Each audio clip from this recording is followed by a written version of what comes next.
And now, another episode of Crit Camp Gaming.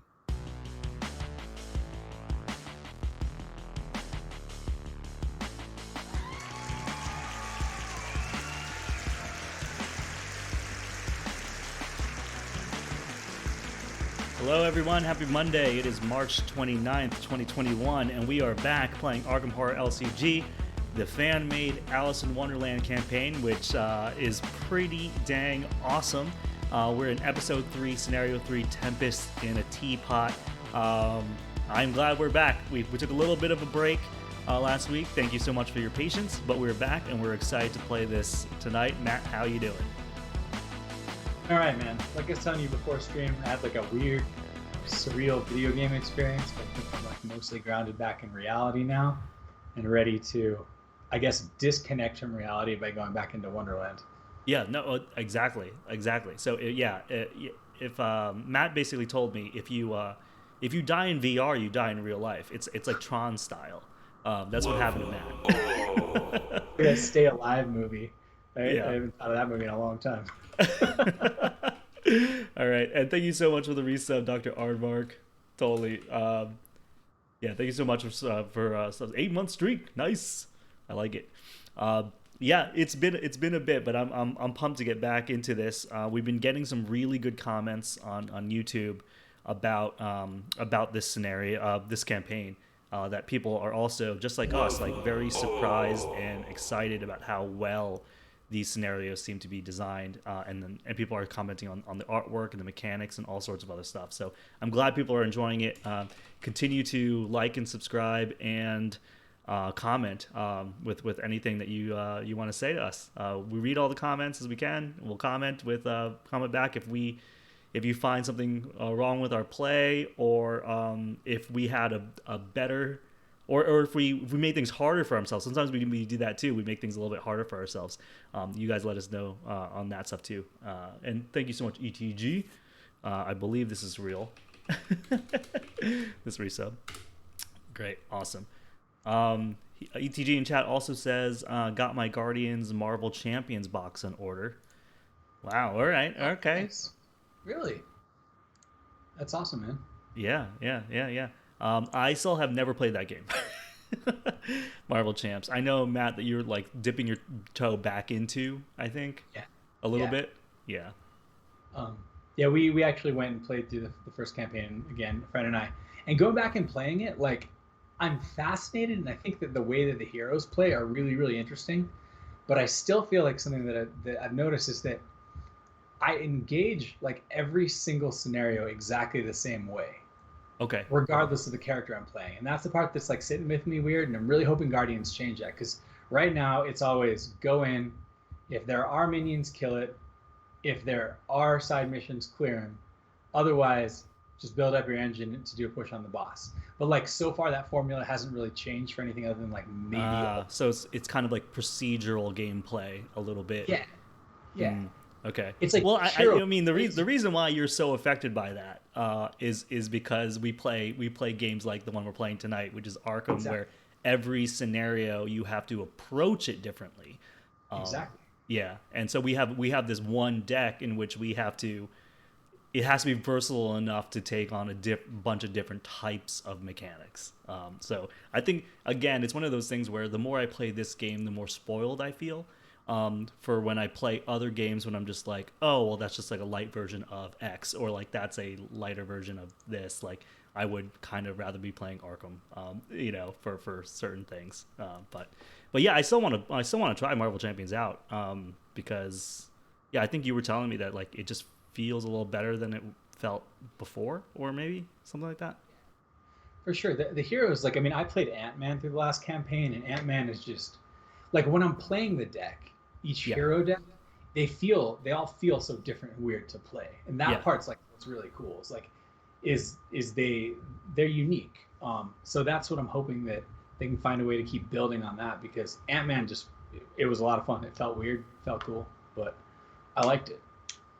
Very good, very, very cool, man. Very, very cool. Anything else besides the terrible VR experience that you just had? What other stuff you've been playing this past week? Finished up one of my Bloodborne missions from the Simon game. So we did our first like campaign of that. We ended up winning. That was a lot of fun. Others have been playing like a lot of Gloomhaven, a lot of the Steam version of Gloomhaven with Slimpy over the last 3 weeks. Like, Oh, he's fun. didn't they just update that the app? Yeah. So we didn't play it much before the most recent update, but he had played he had played through like the mini version that you can find at Walmart. It's called like something of the Lion, Jaws and of the Lion. that was his girlfriend. Yeah, yeah, Yep. Jaws the Lion, and he said it was really awesome. And so I was like, yeah, well, we played through the first one, and they put this one up on Steam. You can check it out. So we've been playing the Steam version together, and mostly two-manning it. Occasionally, Dylan's joined us for a couple games. Poor guy's had a rough time, but otherwise, we've been playing it, and it's been really cool. Nice. I mean, like Chris and I have only ever had one experience with Gloomhaven. Basically, we did a one shot like years ago with people that knew how to play the game, so they were sort of introducing us to the game, and I really enjoyed it. But I could automatically see like how deep that game was, and that it's the game that you kind of want to play consistently.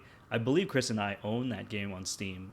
We just have never played it. Got the time to actually play it, but yeah, people have been saying that it's been pretty rad, and so and I think there are people also were saying that like the in-game tutorial is really good at Yeah, getting you up to speed. That was the other thing about that game that I thought was like I was just almost a little overwhelmed about jumping in because I'm like I know there's a lot of rules, I know there's a lot of stuff going on. It's real, but I hear that in-game tutorial actually really helps. absolutely, it was great. Oh, Chris said he did. Oh, yeah, that's right. You soloed the digital Gloomhaven on air. Okay, yeah. I never streamed it with you, but Chris says it's fun. Awesome. And Volps is asking, did you play with Spencer in the late night? Yep, exactly. We Spencer and Wes, definitely. That's who they're our Gloomhaven people, and so they played Zombicide with us, and then we played Gloomhaven with them. Is what happened. So it was a nice little trade off there. All right. Well, as for me, sort of trying to keep Keyforge alive. I've been playing a lot of Keyforge lately, and playing like the first expansion and second expansion again on the Crucible, and that has been a lot of fun. So decks that weren't so great those first expansions when just the first two expansions were out seem to be doing a lot better now that the last two expansions are out, doing well against Worlds Collide and Mass Mutation. So that's actually really interesting to me to like play older decks that were like only okay, and then like they're coming in hot now. They're becoming powerhouses. So I'm like getting real excited about that. Besides, those first two expansions play a lot faster, and I think I like that style, which is why I liked Keyforge to begin with. Really slowed down for me in Worlds Collide, and I was kind of like, I don't know about this. But pumped, yeah, because of that, like pumped for next week, next month, I guess, when the new set drops. Me and Chris are already splitting a box. We only have 8 decks of the last expansion each, so we're gonna have 6 decks here. Who knows how many more I'm gonna get? It all depends on like. I buy decks when I play in person, right? I like to just do blind sealed with people at my FLGS. So that's the reason why I didn't get a whole lot from the last expansion, because it was like I wasn't going anywhere. I had nobody to play with. So it makes sense. I got a big chunk of decks, and I feel like I barely played them at all. And so this time I think like Dylan and I, he originally just split a box. I was like, let's just start with like 3 each for now, because I did like a miniature market order, and so after Oh, nice! that, You're getting some decks for the new expansion. yeah, I wasn't yeah. sure if you were like over Keyforge or if you wanted No, to. I like it. Dylan lost his luster. He really didn't like the last set, and he was the main person I played with. Ah, So that was kind of my thing. I've always enjoyed it. I think the game, as many people do, is ideal and sealed, and that is just really hard, given the current situation. So, but I think the game is a lot of fun. I like it. cool. Trying to keep it alive. Trying to keep playing that game. All right. Yeah, Speaking of playing the games, we should probably play this game. So let's do it. let's go on to the game screen here, and let's explain a little bit about what we're doing first, and then we'll dive into the scenario itself, because we have a lot of stuff to explain about the scenario to everybody before we start. Just so you can understand how we're navigating the scenario, but also so that you can help help us navigate the scenario because it's a little odd. But we are playing Alice in Wonderland, which is a fan-made campaign, so it's not an official FFG. But you could have fooled me because the last few scenarios that we've played, the mechanics have been so like on point. The wrapping with the theme of Alice in Wonderland has been great. The art's been wonderful. The assets have been great, and so I think it's a very, very solid campaign, put together campaign, despite it being just a fan-made one. And the other big twist that we're doing on this is we're playing draft mode, meaning Matt and I basically drafted our decks. I got a random investigator, Marie Lambeau, who's a mystic. Matt got William Yorick, a survivor, and we drafted our decks, and we're trying our best to go through. We're playing it on easy mode right now. Oh, normal. I'm sorry. Normal, Yeah. Easy.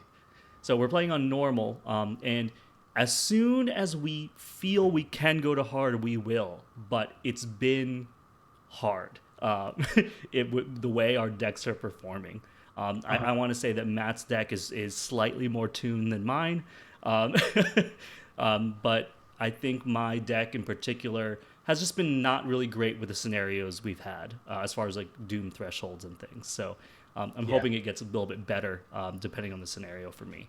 And if we want to do a previously on, so basically what's happening is Wonderland and Arkham are starting to meld together. And while we were investigating Arkham, the town, we were starting to see little spots of Wonderland pop in, including this abandoned house that appeared out of nowhere. We went into that house, and we could have either went through the mirror to an alternate universe, or on the side, in a peripheral vision, we saw a rabbit dart down the hallway. We decided to follow the rabbit. We went down the rabbit hole, ended up in a corridor of doors. Matt drank some funky juice. We shrunk. We went through a tiny door. We saw dodos making a race, having a race. We decided not to bother them. They all died. And then we met up with the White Rabbit's house, and it was sort of semi-destroyed, and there was a carpenter there to help him fix it. There was also a walrus on the beach. There was an impending darkness that was coming to sort of eat everybody. And what we had to do was go on the beach and try to collect all these oysters to get more information. But the carpenter and the walrus were eating all the oysters before we can gather enough. And lo and behold, we ran out of oysters. And the darkness took over, and the White Rabbit's house got destroyed along with everybody else. And we were flabbergasted, and then we were so in shock that we smoked some vape with a caterpillar, who showed us some crazy dreams, and now we're here at Scenario 3, Tempest in the Teapot. I also have a new weakness in my deck, and we both took mental damage from that crazy vape session with the caterpillar. So. Yep. So like I said before, if you are looking for a really good thematic story, like, this is it. We've been having so much fun just going through this story. Matt, do you want to talk a little bit about what we're going into right now in Scenario 3?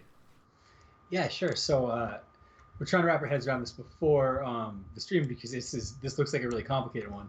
Essentially, it looks like we are at the Mad Hatter and the March Hare's tea party. And so our locations, instead of being like actual physical full locations, are a bunch of seats around the table. And there's like this mechanic in place that only one investigator or one enemy can occupy each individual seat. So you actually interact with enemies at seats next to you, and they're considered engaged with you, but without actually like leaving the seat. And so, like, if Lyle and I were on two seats on like the left side, and there's an enemy in the middle, we're both technically considered engaged with it, for example. So we're gonna have to go like look over this and make sure that we can make sense of this. They do have a nice movement reference up here, so you guys can help hold us accountable. So main things to remember is it can hold either one investigator or one enemy, not and, or. We can attack, evade, parlay, and activate effects on enemies in the connecting chairs as if we were there. And then finally, there's 2 specific rules we get for the scenario only involving movement. So if we're at a chair location, we can move, which lets us swap positions with an investigator at the connecting chair. So basically, we just swap. It doesn't provoke attacks of opportunity for the person that we are swapping with, but it would provoke attacks of opportunity for us, the person who's actually initiating the swap. Got it. Finally, secondarily, I guess, is that we can also do that with an enemy in a nearby chair. It's considered a parlay action, and it looks like we just swap positions with that enemy. And because it's a parlay action, it does not provoke attacks of opportunity. So this is all we know right now. Before we look at locations too much, we randomized these 7 seats, and you get more seats depending on more players. We're like right now, it says we put these 7 seats out, we put them face up, and we're gonna pick one to go at. But before we do, we want to get our hands and read the story so that we can try to make the best choice given the information we have. Yeah. Does that pretty much cover everything you were thinking? Yeah, that definitely does. It's just it's the whole thing about just like one investigator or enemy at a location at a time, but you are connected, or you can engage things on the adjacencies. So that's what we're gonna have to sort of remember as we go on, and we'll lean on you guys in chat to also be like, hey, wait, hold on, you got 2 people on that location, or all that kind of stuff. But yeah, Matt, I think you explained that pretty good. And yeah, we're gonna look at our draw our hands first, and then pick a chair, and then so we will I will zoom in on all the chairs again, so that everyone can read what the chairs are, and then we'll make a decision. Chris is saying folding chair is OP, and also an Adirondack chair at the table. Oof, that lead. Yeah, that's right. That's rough. All right, so let us shuffle up. Do I have all my deck? Yeah. Cool. Let me shuffle it up here. I'm also starting the game with the Cheshire Cat Grinning Guide side. So. Nice. All right, here we go. All right, let's get rid of this weakness and draw another card. All right. How bad do we want me keeping Bury Them Deep? Give us a free VP card at the beginning. Should I shuffle it back in? Just look for a weapon. You know what's really interesting here, Matt, is I have an open gate here. I don't think that that's actually useful in this scenario. That's what I was gonna ask. I was like. Okay, let's say you had one here, and then we could move here. I think that works, but not if there's an enemy there. Right. That's the problem. Is I think the open gates only work if there's not an enemy. So it could be really useful, or it could be complete garbage depending upon how many enemies there are. We know there's already 2 on the table. Yeah. But I don't know. I have no idea. Okay. Well, I'm going to toss it for now because I really want an asset. I'm also going to toss Board of Protection. So I'm keeping Emergency Cash, Arcane Studies, and Wither. And I'm going to try to grab something good. Okay. I got a doggy. That's right. I got 2 doggies last time. I forgot. Okay, so I got Rabbit's Foot. All right. So stand together in opening hand, for example. Choose an investigator at your location. Are you considered at my location, or can I just interact with you as though you were? This is one of those moments real fast where immediately. I don't think I'm at your location. I think your chair is your location, but you can interact with me. Yeah. This is weird. At your location. Wait, hold on. Card effects or abilities that target or trigger from investigators or enemies at your location may target investigators and enemies at a connecting chair location instead. Oh, okay. That does make it look like I can use cards. We can use cards that are at our location on adjacent connecting locations. Okay, perfect.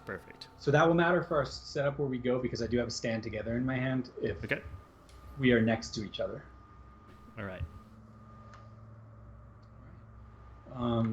So this is after my mulligan. I got the Lucky Rabbit's Foot. I got Jessica Hyde. I don't have a weapon, so I'm gonna have to dig for that a little bit, but could be worse. Yeah, could be worse. Could be a lot worse. All right. Let's look at the seats. So the Mad Hatter is sitting here in the Adirondack chair, so we can't sit here because he's already there. But he comes into play exhausted like this, so he won't hurt us right away. But the anorak chair is connected to the chair locations clockwise and counterclockwise. Force after you enter it, add clues with the token back to the chair up to its starting amount, and then place 1 clue on each connecting chair location. So it'll just spawn clues on its adjacencies. The Hare up here is a 3/4/3 Wonderland creature, Lunatic Elite. Hare cannot attack investigators at the center of the table, which is also a location we can go to, everybody.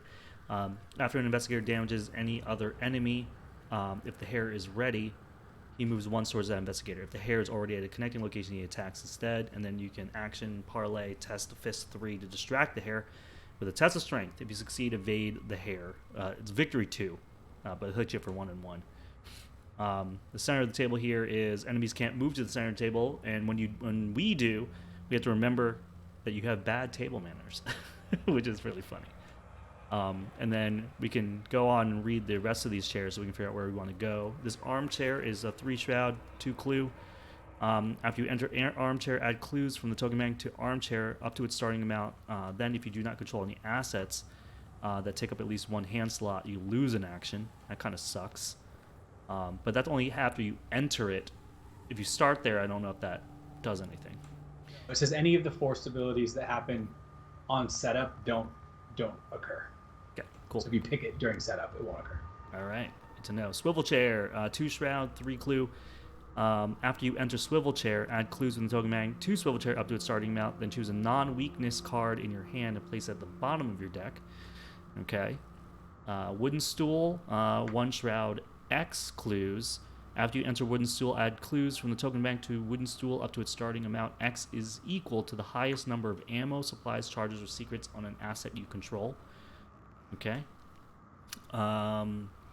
Ornate chair, after 4 shroud, 3 clue. After you enter ornate chair, add clues from the starting bank to its starting amount, and then you gain a resource. Folding chair, same thing about the starting amount, clues. Then you may immediately move to a connecting location because you don't want to sit on that rickety chair. And the deck chair, after you enter deck chair, add clues and token bank to its starting amount, then place 1 of your clues on it. Okay. Interesting. Matt, what is your feeling of where you want to go? Well, let's read this story, or like, oh no, yeah, we can actually read the story before we pick where to go out and kind of get an idea of like what we're actually doing if you want, or we can just go. Okay. I wasn't sure if this part of the setup had to be done before we did that. Well, it's actually it follows the story. Okay. This So it's actually good. We'll get more information here. Scenario 2B, Tempest in a Teapot. The scattered paths of Wonderland offer no more safety or direction than its wilderness. Whether the roads have always been tangled or whether Garathnica has twisted the dreamland is unclear, but you keep up your trek regardless. At a crossroad at the edge of a large patch forest, you stop to consider carefully, only for the Cheshire Cat to appear once more on a branch above you. I remember this spot well, he purrs, sweeping both his front paws to either side. In that direction lives a Hare, on the other lives a Hatter, both quite mad. You give an exasperated sigh. Most of the citizens of Wonderland have been more than a little unhinged, but for the cat to make a note of these two speaks just how crazy they might be. They are likely to be here. They are likely to be at the Hare's house, as it is nearly tea time. Then again, it is always nearly tea time with those 3. The cat fades away once more before you can get any more details. You puzzle over the cat's words carefully. Teeth 3. But he only mentioned the Hare and the Hatter. You expect it was the cat's way of guiding you to the third figure while maintaining its cryptic madness. You follow the weaving road toward the Hare's house, unsure of what to expect. The path veers off the woods, but very quickly dead ends into a small cottage.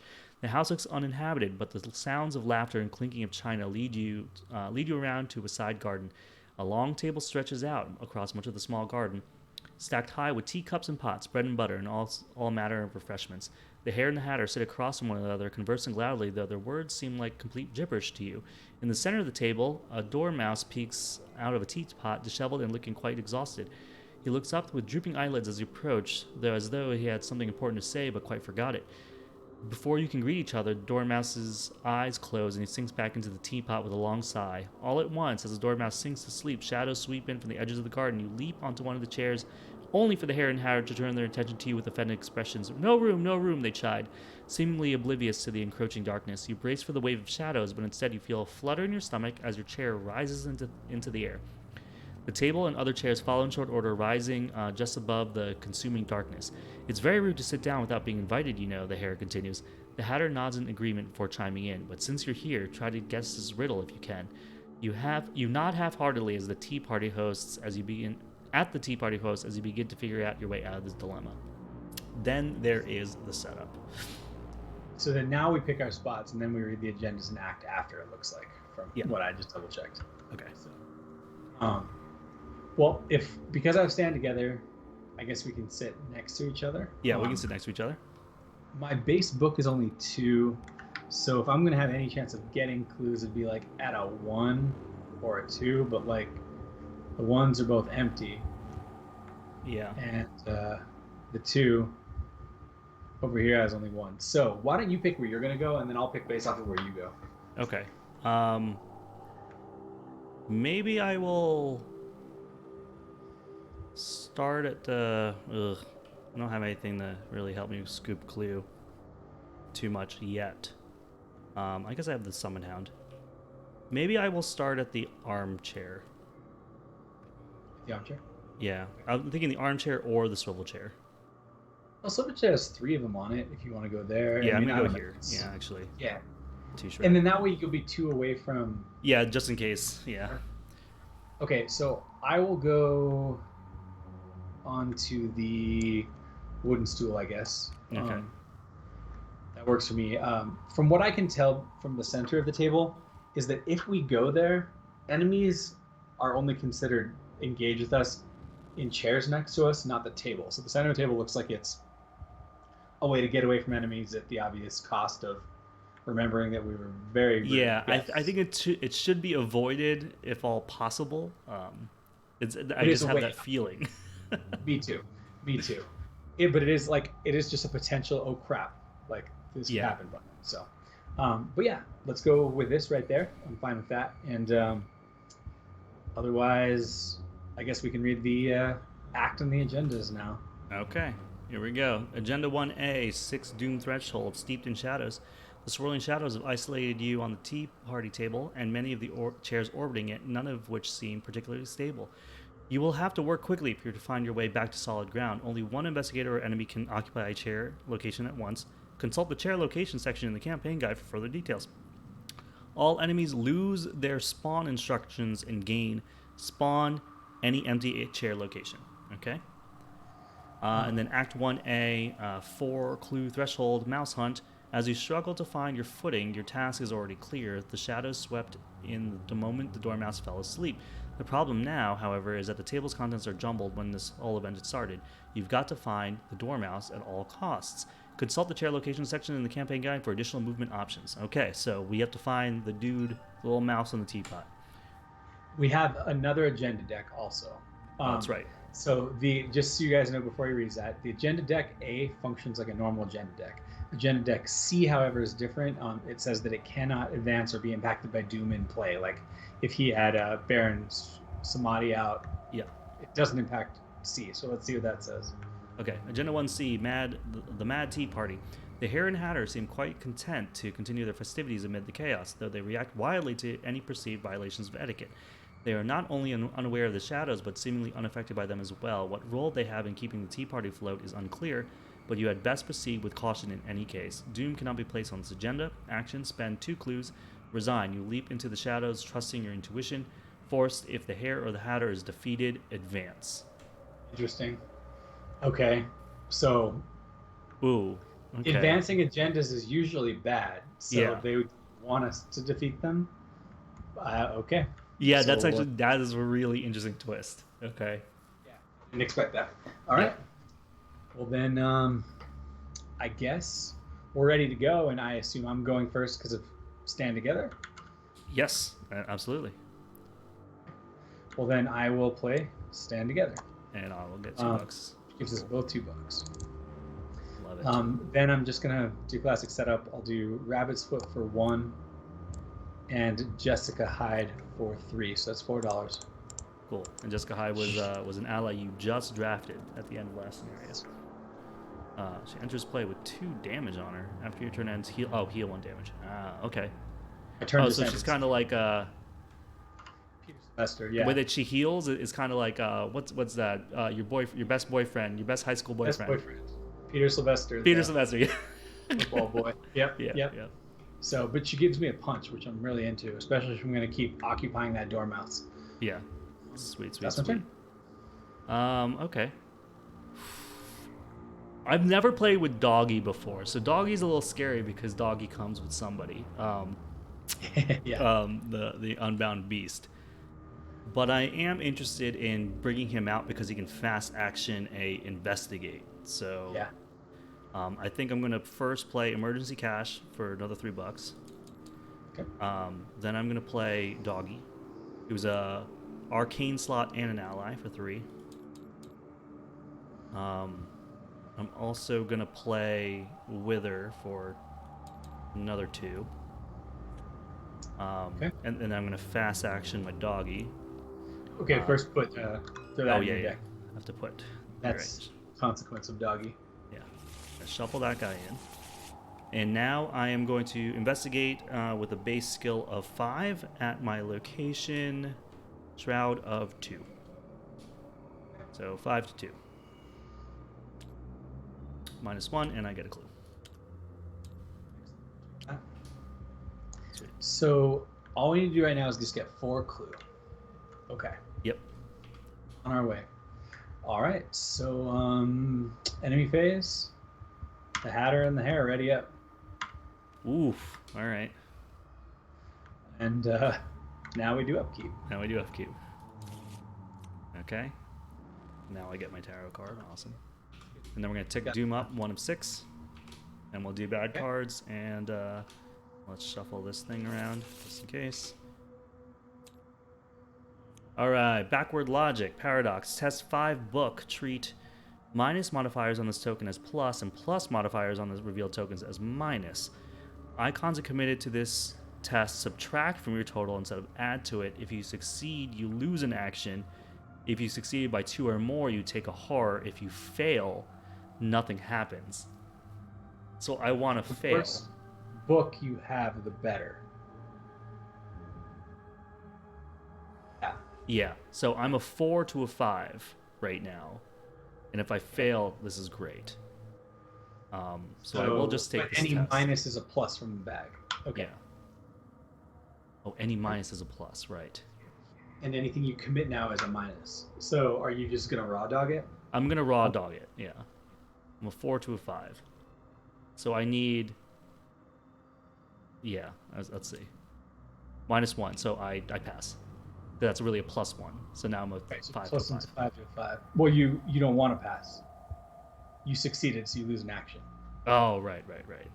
Yeah. Okay. So I am That's going the to... backward logic. Yeah, lose an action. Okay. 4. There you go. Let's just Okay. flip one of these so I remember. There you go. All right. You're a bad card. Strange challenge. Test any skill 4. If you fail, take 2 damage and put it into play in your threat area. Set the base value of the chosen skill to 1. At the end of the round, discard it. So, okay, so this is actually a really, really cool card. This is actually really awesome. It is, yeah. You're like, I'm just going to accept that I'm going to fail this. I'm just going to do a skill I don't care about. Whatever. I'll take the 2 damage and have that be 1. Or you're like, I'm going to do my best skill, but if you fail, then your best skill sucks all around. Yeah. So, I do think in this case, I am going to test my punch. Because if I'm going to use my punch, I'm going to be using it against the Hare, and I'm 2 away from it. Yeah. But there's no other enemies out. So I'm going to test my punch, which is a 5 versus a 4. I'm not going to commit anything. We're just going to see how that goes. Okay. So I'm only up 1. Sucks. So you failed. I was afraid of that. So I'm going to put 1 damage onto Jessica and 1 damage onto myself. You can do your Lucky's Rabbit's Foot. Yeah, I'm definitely doing my Lucky Rabbit's Foot. Yes. Okay, so then my fight is set to 1. I'll just leave this here with like a resource on it to remind myself, because otherwise I'm going to forget. Yep. Perfect. All right. Nice. So that's that. Okay. So how do we want to proceed here? Because I mean, parlay and swap seats to the Hatter. I can. Can I evade him very well? Not really. Hmm. Wait, after an investigator discovers any number of clues, if the Hatter is ready, he moves once towards investigator. Okay. Test book 3 to distract him. Okay. So if he's moving to you, Yep. and I'm in his way, how does that work? So since he can't, he attacks instead. Well, but he can't. He's going towards you, not me. So does that mean he tries to go around the outside? I see. If I get a clue, I'm the prey. Right, right. So does he go around the outside of the table? I guess so. He moves once. Yeah, towards. Let's see when the enemies move. After an enemy enters a chair location, engages all investigators at connecting chair locations. Would move to investigator's location via a card effect. Move them to the nearest empty chair location instead. So the next. Oh, here it is. An enemy would move between two chair locations, but its path is blocked by another enemy or an investigator who did not trigger the movement. Swap its position with that other enemy or investigator. So he will swap with me if you get a clue. Got it. That's how it works. That's interesting. That's interesting. Okay. So you do that once and you swap with me, then he'll be next to you, and then you could spend your second action to distract him if you want. Because then he'll be one away from you, and you can parlay with him with book. Yeah, that's actually pretty good. Yeah, I'll do that. Okay. With that, if you want to go for it. Yeah. So let me get a clue here. I'm a 4 to a 2 naturally. The other thing I just realized, actually, I have fine clothes in my hand, so I would lower his book to 1. But I'm still only at 2. Never mind. Yeah. But fine clothes is going to be really, really, really good in this scenario. All right, I'm going to first action just do a regular investigate 4 to 2. 4 to 2. -1, so I get a clue there. And because of that, let's proc this swap. Okay. My second action will be to try to parlay with this guy, book 3. Okay. I'm a 4 to a 3. Do I want to play? Oh, you know what I should have done? I feel like I should have played Arcane Studies first. I have to, when I swap with him, I have to trigger the Adirondack ability. Okay. Then place 1 clue on each connecting chair location. Okay, gotcha. Yeah. Am I just gonna do a 4 to a 3? If I thought about this more, I would have played Arcane Studies first. No, because then I want two evades on this guy, and plus I have this Cheshire Cat. Yeah, you still can play it, right? I mean, why? Like you playing that doesn't do anything. Wouldn't it do an active opportunity? Oh. Yeah, you're right. Yeah. I believe you're right. Yeah, because he's engaged with you. All right, I'm just gonna do a 4 to a 3 evade right here. I have this little cat. Oh, that's a fail. I'm gonna do another evade attempt here, or a parlay event. 4 to a 3. I think I'm gonna pitch my 6th sense here. So I'm a 5 to a 3. And I get, what is this? -3. After this test ends, if you are at a chair location, draw the top card of the seat deck and replace your location with that card. Shuffle the old location back into the seat deck. You do succeed. So he does get exhausted. Do right? You said 5 to 3. Oh, 5 to 3, not 5 to 2. Yeah, 5 to 3. Yeah, so I failed. Yeah. So then this, I guess, and I assume that it loses its... I'm assuming it loses the clue. Yeah. It's no longer the same location. So then we take this. Do I replace it before I shuffle it? You replace it before. Yeah, I think. Draw the top card of the seat deck and replace the location with that card, then shuffle the old location back in. So there's your new location.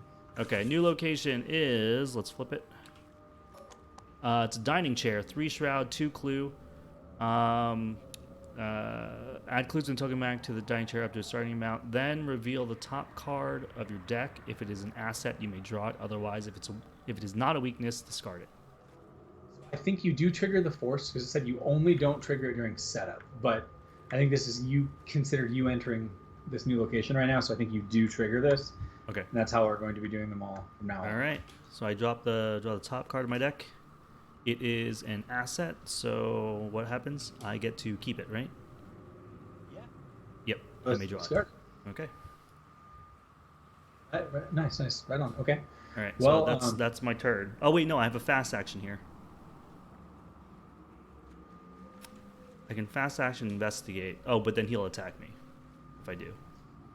Yeah. No. Because it's a fast action. Fast actions do not trigger attacks opportunity. Boom. So I will fast action. And then investigate here at Now, a base. oh, hold on though. If you succeed, you will trigger the ability on him that does make him attack you. So you're not getting swung at twice, but you're getting swung at by his ability. Right. It's not an active opportunity. It's just his ability. Yeah. Yes. Okay. So I will not then. Okay. You are up. Yeah. Unfortunately, the Hatter. So the issue here is that you're going to get hit by both the Hatter and the Hare, unless I do something. And they both hit for 1 and 1, right? Yep. They both hit for 1/1, yeah. So what I need to do is I guess I need to like swap with him. There's a chance that I can in a parlay if I get lucky. But Yeah. okay, so the way this is gonna work is I'm gonna pay 1 resource for fine clothes. Okay. I'm going to then attempt to parlay with him. So I'll be a 2 against a 1 because of fine clothes. Yep. Just go for it. Yeah. Let me try this first. Yeah. You okay. Succeed? I succeed. So now, what you can do is you can actually use the dog as a fast action during my turn. No, it's during your turn specifically. Normally you can use fast actions during any person's turn, but yours specifically says during your turn. Okay, so I have 1 action left here. I think what I do is I put on my flashlight. Because now I can go and work on the other stuff. Okay. You know what? Actually, Synthetic Divine is reminding me that I did have the Cheshire Cat. You succeed? Yeah, because I was a 5 to a 3, and then I was a -3, so I failed by 1. Hold on, and that potentially changes my whole. That changes your whole turn because then if I'll still basically all I would do is well go ahead and redo your turn. I think mine's going to be the same except I just won't use the action to exhaust them. Yeah. So I think it's the same. I think I would have just had. Well, because that was my last action. Okay. My last action would have parlayed him. I had to flip the Cheshire Cat, but I still got the Elder thing, which still made my seat change. And that does mean though that you could use Summon Hound at the end of your turn before your turn ended because he's exhausted. So go ahead and do that, and then I'll finish up my turn. And basically, I'm just gonna get 1 more action. I'll get the 1 back that I was using against his. Okay, but let me flip the Cheshire Cat, and so now if I succeed by exactly 1, I will fail instead, which is important. Thanks. That's great. Yeah, and then I will do this Summon Hound thing, which is at a 5. And thank you so much, Synthetic Divine, for reminding me about the cat. So I'm a 5 to a 3 here. 5 to 3, I succeed by 0. So the cat does not proc, and I get a clue. I'll grab the clue for you. Yep. So we are at 3 clues. We are at 3 Okay. clues. Okay. And then because of that, now Matt does his turn, in which What I you can what? do You played is Find Clothes. I play Find Clothes and Flashlight. Then Okay. I can move up here. So my last action is to move up here. When I do that, I trigger the Wooden Stool ability, Yep. and I'm going to add 3 clues from the token bank to Wooden Stool because of my Flashlight. Oh, that is sweet, dude. Um, 3 clues at a 1 strat location. That's awesome. yes, and I have Flashlight to make getting them even easier. Then my turn ends, so Jessica Hyde heals 1 damage, and also Strange Challenge is going to go at the end of the round, which technically we do the enemy phase first. So let's see that. Because I'm done, right? You're not doing anything on my Yep, turn? that's it. Okay, so he readies. Yep. Arch Hare moves 1 space. Oh no, they're not hunters. No, they're not hunters. So he only moves if we attack somebody, and the Hatter only moves if we get clue. I thought they were hunters in addition to that. Okay, that's not so bad then. Yeah. All right. So the thing is, Great. like, if we keep evading the Hatter, the Hare will never move. Yeah. Well, until another kind of enemy spawns. Oh, sure. But so then we are. That was the enemy phase. We're on Yep. upkeep phase. And you only took 2. Wait, did you only take 2 actions last turn? Oh crap! I took 3. Oh, damn it. But yeah. But but that first event, the first investigate I did, I could have used the dog, which means that it's because I did 1 investigate and then 2 evades. So basically, if we just put a clue back on, We put a clue back, yeah. Okay. Because I would have used the fast action from the dog to do the investigate instead. Okay. Sorry, guys. I mean, that's why I'll usually leave a card in front of me like this here, because I will forget that stuff, especially with how many weird nuances there are. So that's the best way we can correct it. So we'll go with that. Okay. Cool. Yeah. So Apologies. now, on upkeep. Okay, that's a great card for me to draw. And I now discard this. I discard Strange Challenge. It is no longer relevant. Okay, so now we Doom. Now we Doom 2 of 6, and then we do bad cards. And I get Impossible Paths, Paradox. Attach possible paths to your location. When you would take an action to move from the attached location, test foot 0. This test difficulty increases 1 for each location connected to your location. So it'll be foot 2. If you fail, for now, if you fail, cancel the effects of the move, and then 2 actions discard it. It's 1 higher. It's a 3 because it's a 3. You're right. Yeah. So my bad card is Backward Logic. Okay, so this is better for me because my base book is lower. So my base book is 2. I just need to get less than a -3. Yep. So here we go. So that's 5, a plus. So you make 3 to 5, so I fail, which is what I wanted. Yep. And that card's awesome. It's really cool. I like it. I like it a lot. Okay, so all right. How do we want to handle this? Like, I guess if I can go and potentially evade the Hatter for us, we can both try to get clue. Yeah. Does that sound like? Yeah, I think that's pretty good. What is So. Oh yeah, that's right. That's right. You have to find clothes, so you're good. Right. So it's not. It's still not great odds, but it's okay. So that's just what I'm going to have to do. I'm going to have to do it a couple times, and just kind of hope.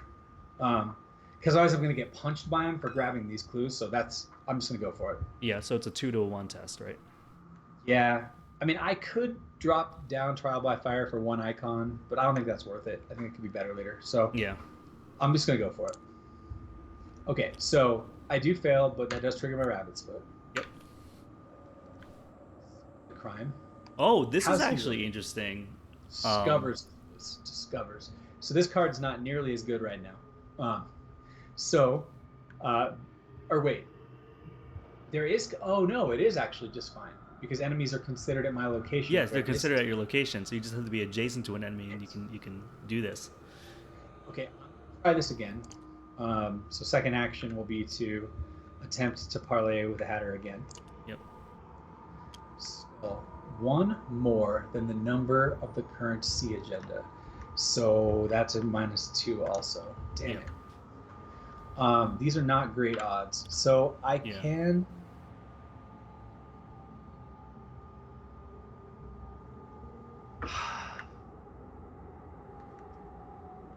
My last action could be to swap you and I. Yeah, and then that way you'd be next to the Hatter, and I'm bailing you out of impossible paths. Oh, that's cool. Yeah. Yeah, and then I can parlay with this guy. Yeah, I think that. Okay, then that's what I'm going to do. Last action, I'm going to swap seats with you, and then this only works if you're the one doing the move. Yes. Action, not me. That's correct. So, we're good. And then that's my turn. Okay, cool. And then Jessica heals.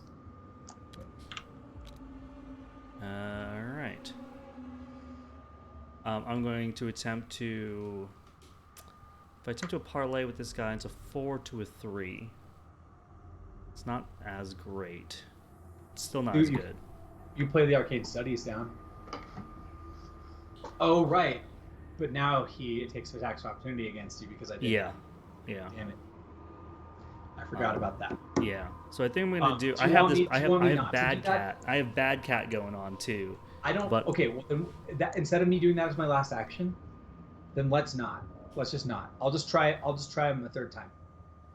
What happens if you swap with him? Oh, actually, no, it doesn't matter. It's the same difference. Yeah, it's the same difference. Let me just try one more time. Instead of swapping. Are you sure? Because I'm kind of scared about your low horror amount to begin with.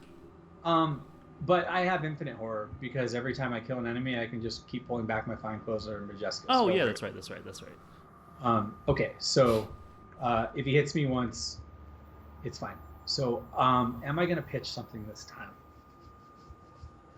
I will pitch Scene of the Crime because I think this location's already going to be easy for me to get clues off of, and I think you're mostly going to get clues off of it. And I think that me exhausting him right now could be big. So I'll be a 3 to a 1. Oh, also, you could actually be pitching me cards. I forgot about that too. Oh. I don't need you to.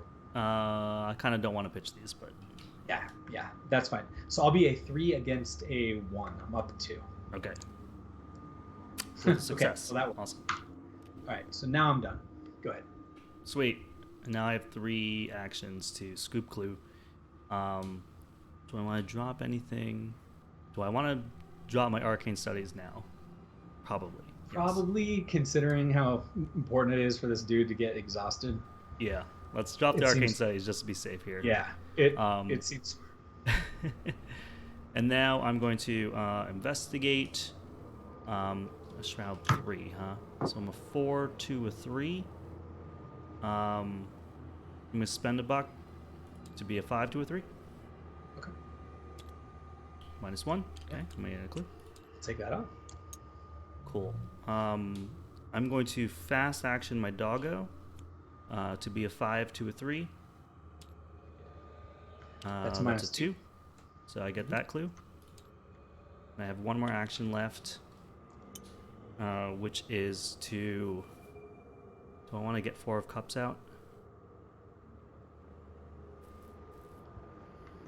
Did I succeed by only 1? Hold on. What you drew a -2. What? I was a 5 to a 3. So that's an even. So you did not succeed by 1. You were even. Good. And then the one before that, I don't remember what it was. You paid. I was a 5 to a 3, and I had a -1, so I think that would have. Okay, so that first test, then you fail. So we'll put a clue back on it. Yep. And flip the cat. Okay. Cat.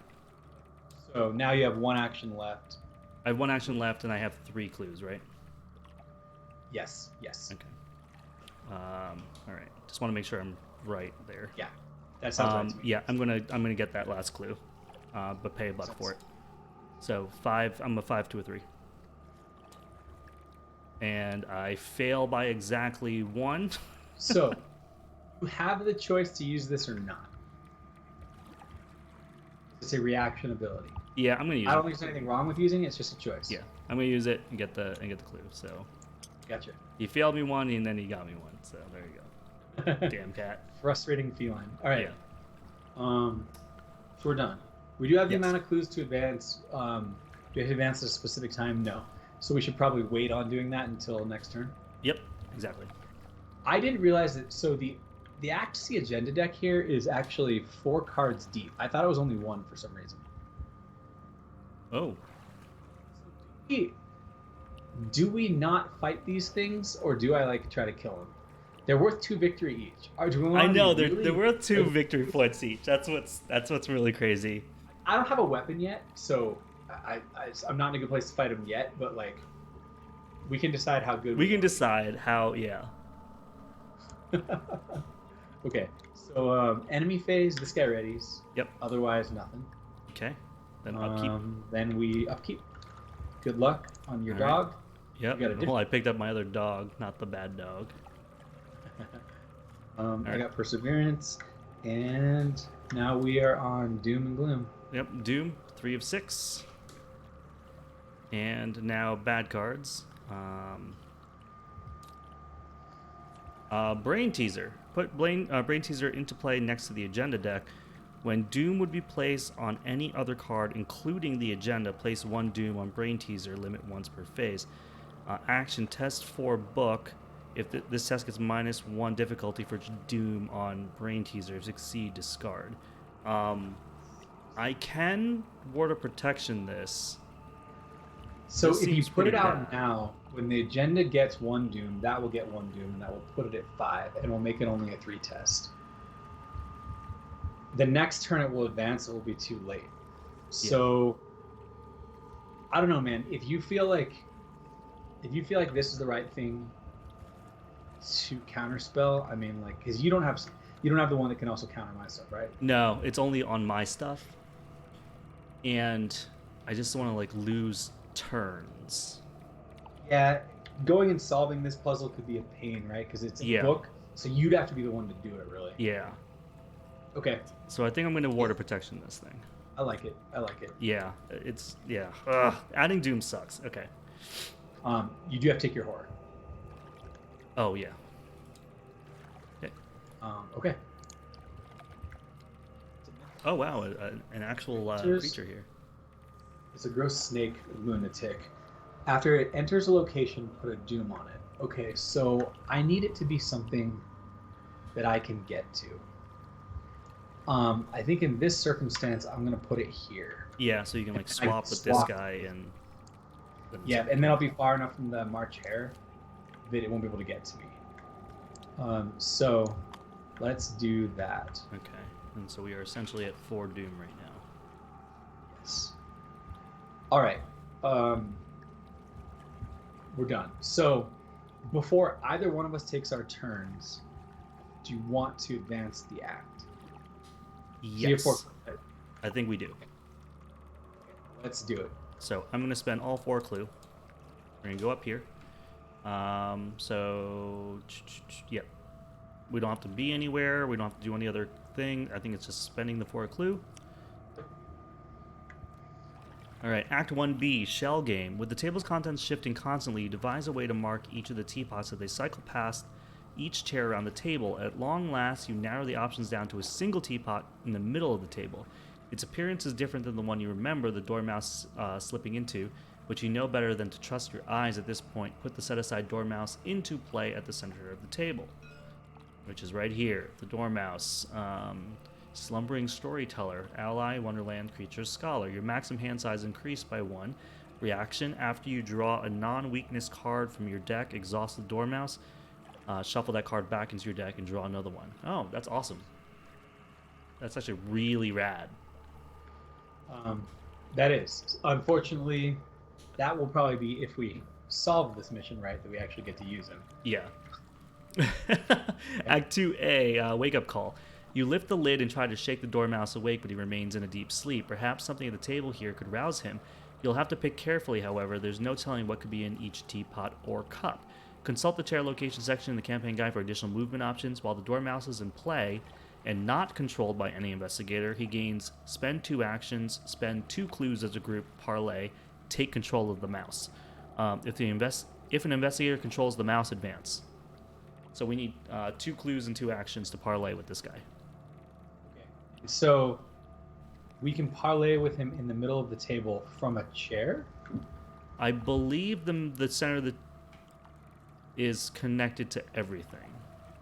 Because They all have the square at the bottom of the locations that's connected to the square icon of the center of the table. See, I was thinking though that if we went into the middle of the table, we could avoid enemies based upon how it was worded, because it was only Ark considered to be engaged at each other connecting chair location. Oh, I see what you're saying. Middle of the table. But that would be weird if they'd force us to like walk in and have terrible manners. Yeah, I don't like that either. So chair locations can only hold 1 investigator at a time. Investigators at enemies at chair locations may attack, blah, blah, blah. What is the center? Is there a special consideration for center? Swapping positions occur simultaneously. Chair locations are considered to be engaged with each enemy. What type of locations is this? Wonderland table. Yeah, is it considered a chair? No. It's not considered a chair. That was the first thing I looked at too. Yeah. Cannot enter chair locations occupied by another investigator. Because of these restrictions, investigators at chair locations are engaged with each non-aloof enemy at each connecting chair location. He's not an enemy though. Players may engage attack if they're... Yeah. How do we... You know what? The chairs aren't connected to the center because it says the first sentence on every chair is it's connected to the chair locations in the clockwise and counterclockwise directions. But it also has the red icon on the bottom, so it's also... yeah, which I mentioned before. Wait, okay, so here's my guess. What if the head of the table has something that lets us interact with the center of the table without going in there? That might be the one way... Yeah, because that's not revealed. Yeah. Unless we're missing some mechanic or something's missing. That's the only way I can see to do it, potentially. So I will be pulling the March Hare out of there this turn, so you could potentially go there, or at least it'll be open later if you'd like. Yeah.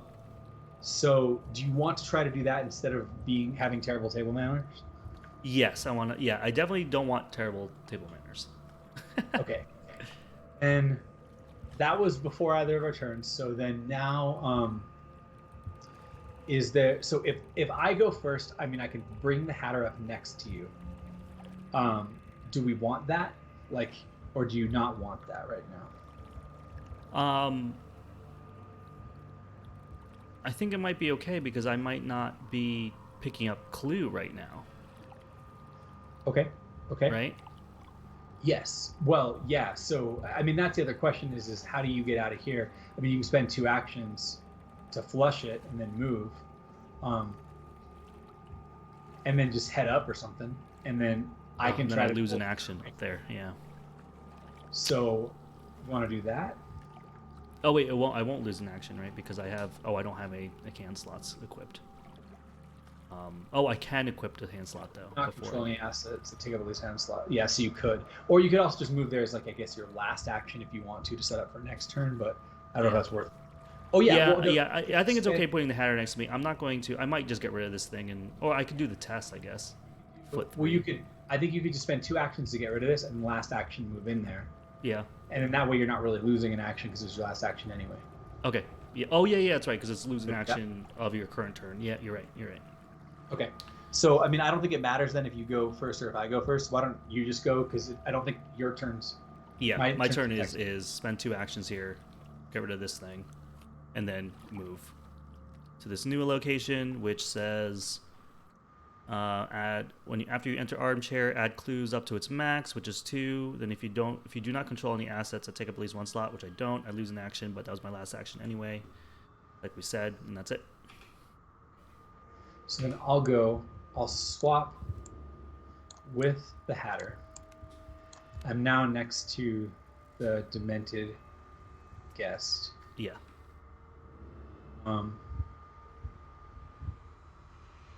Okay, so cannot attack investigators.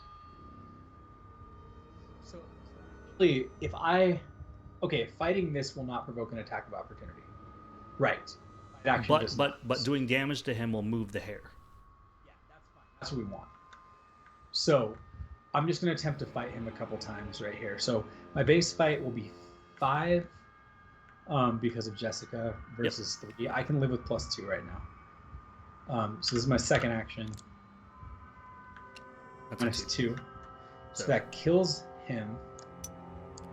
When I kill him, that forces the March Hare to come towards me. So I can actually move it in either direction. I can force him to swap with you if you'd like. And just move you up there right now. Because I'm equidistant. Absolutely. Right? Let's do this. But let me make sure. Yeah, once towards the investigator. So I'm equidistant, so I think we can pick. Yeah, let's do it. Let's swap. Swap the 2 of you. Awesome. So head of the table, an absurdly tall red chair sits at the head of the tea table occupied by the hosting Hare. We're going to flip it. 3 shroud, 2 clue. Head of the table cannot leave play. Head of the table is connected to the chair locations in the clockwise and counterclockwise directions. Forced. After you enter head of the table, add clues from the token bank to the head of the table up to its starting amount of 2. And then action, place a resource on head of table from the token bank as a tick. If there are 2 ticks on the head of the table in your campaign log under Fragments of Alice, record Patience. Okay, so that doesn't solve the mouse thing. Okay. What this also does that I just realized, and I'm sorry, is now you are engaged with him during the enemy phase, so he will hit you. Oh, that's okay. I'm also getting hit by the Hatter. That's okay. That's okay. Okay, so I moved. I think it was worth it to get the extra action to like reveal this thing and see what it was about. Okay, yeah, I think so too. Yeah. The last question that I have here, right, is if I move 1 space, I'm gonna get hit by the Hatter once, I think. But because I'm engaged with him, but he doesn't follow me, I don't believe. But I can't remember where we saw that. Well, he doesn't follow you because he's not a hunter, right? Well, no. So normally if an enemy's on you and it's engaged with you, it goes with you wherever you go. Oh, right. So that's the part that I'm double checking here. Okay, so if an investigator moves while it's engaged, any amount of enemies, those enemies make attacks of opportunity normally, but do not move after attacking. Okay, so I think I'm just going to move once, because I'm going to get hit by him either way. I might as well take the free move. Oh, I do drop clues when I go into the Adirondack chair. Yeah. Then I move here, which causes me to get hit for 1 and 1. Yep. Which, do I toss the Fine Clothes? Because I have to find another enemy to be able to get them back. Oh, did you get yourself an asset from your discard pile for killing the... I don't have one. I checked it. I don't have one in there. I think I'm going to take 1 and 1 on my Fine Clothes. Okay. Yeah. Now will be in there, so to get it back, I'm going to have to do another... I'm going to have to get another kill. But I am done then. MTC. After you enter here, add clues equal to starting value, and place 1 of your clues on it. I don't have a clue to put on it, so I don't. And it's already at starting value. So. Okay. So then enemy phase, you get hit for 1. I get hit for 1 and 1. My doggie's going to take 1, and I'm going to take a horror. Okay. And then upkeep. Yeah. Okay, open gate. There it is. Paranoia, discard all my resources. Oh, all right. It's okay. All right. We are going to do a doom. So we are at 4 of 6 because you killed that dude. So I do get my buck. So technically you draw your card first, then get your $1. So I will have $1 left. Okay. And then bad cards. All right. This is the challenge that you had before. Test any skill 4. If you fail, take 2 damage and put it into play in your threat area. Oh, am I just gonna? I can take it. I can save. I have the ability to take 1 card for you. With what? With let me handle this. Even if you're not at my location? If another investigator draws a non-parallel encounter card, but before resolving it, I'm considered to have drawn it instead, and I get +2 to each of my skills while resolving that card's revelation effect. Oh, wow. So if 2 damage is a lot, but you do also have a dog to soak it on. You could have, the dog take it, or I can take it for you. Right. Or I could take it as a brain test. Yeah. I Right? mean, you will be even to it. But I have arcane study, so I can pump it too. Yeah. Your choice. Just let me know. I don't mind taking it for you unless you feel like there's something worse that you could draw. I feel like there's something worse I could draw. Okay. So I'm actually going to. So I'm even right now. I'm a 4, 2, a 6, but I got bad cat. You got bad kitty. So I am going to pitch an open gate to make it a 5 to a 4, and pay a buck to make it a 6 to a 4. Okay. Do I do another buck? Yeah, I'm gonna do another buck because of bad cat. So I'm a 7 to a 4. Okay. 7 to a 4 minus 3 is even, so I succeed by exactly 0. But the tablet thing doesn't happen because the head of the table cannot leave play. Okay. So you don't have that on you. Good. Good news. Okay. Cool. All right. I got the dodo. Surge. Put it next to the agenda deck. The next time a skull is revealed, it is considered A tentacle. I'm gonna put it here. Yeah, put it there. Okay. Remember it. Yeah. I'll even like overlap this some. That's my Yeah. best. Yeah. All right. So then that surges. 2 days wrong. Test mind 2. If you have terrible table manners, this test gains peril and +2 difficulty. If you fail, take a horror and lose an action. Okay, so I will take this test. I'm going to commit perseverance to it. Okay. So you are a 5 to a 2. Yep. Okay. Nice. Perfect. All right. And then So it's gonna force us to have terrible table manners then. I guess the only other thing that I can think of is that like maybe he intends the people on the chairs to go to the center, to be able to interact with the center of the table in such a way. But I mean, it does say specifically it's only chair locations. So I guess he is going to force me to have terrible table manners unless. I mean, if anyone else is like watching, I mean, do you see anything we're missing here? Does it look like that's the case? Because right now, that's the only thing that I can see. Because it seems like we have to be at the location to interact with the dormouse. It referenced the additional movement options. Is there anything else? Chair location move? No. Chair location parlay? No. So it doesn't seem like that helps us. Yeah. From what I can tell right now, we're gonna have, one of us doesn't have to have terrible table manners to go. Okay. Cool. Great. Awesome.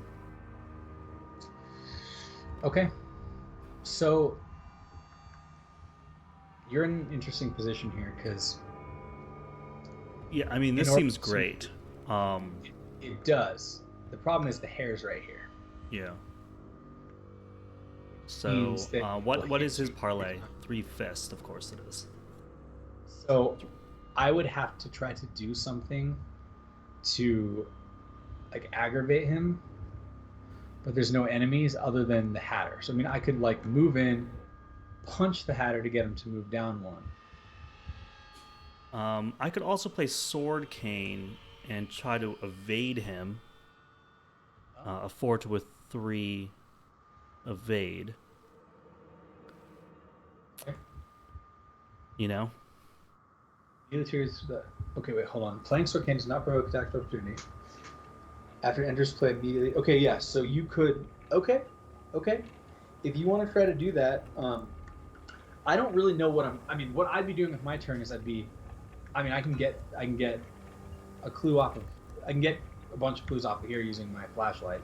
So I can get a bunch of clues this turn if you want to try to evade him and then tick that up twice and get patience. Yeah, I think that's what I'm going to try to do. Okay. All right, go for it. Let me try that first to see how it goes. Okay. I'm going to spend $2. going to play Sword Cane.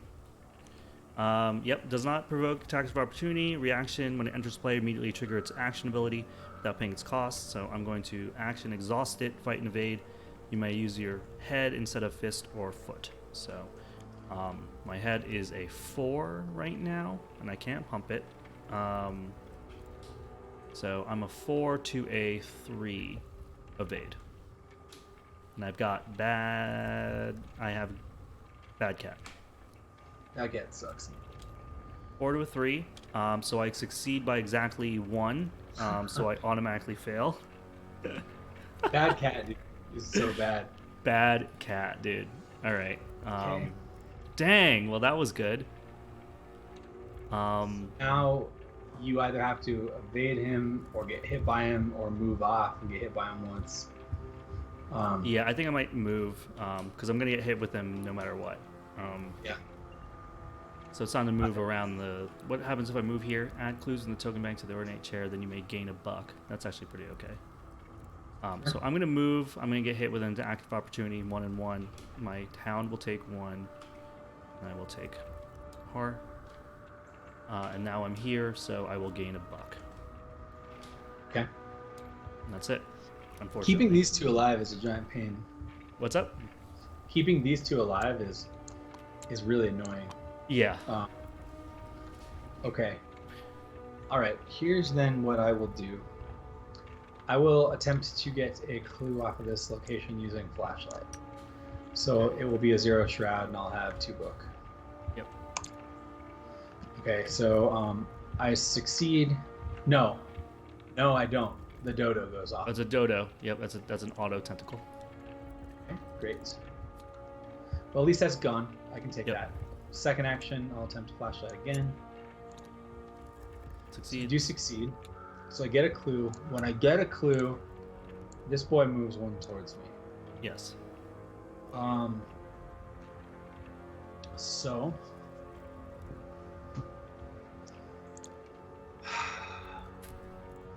if I hit him and hurt him now, I can move the March Hare 1 space down. You could have used your rabbit's foot on your first action too, by the way. Okay.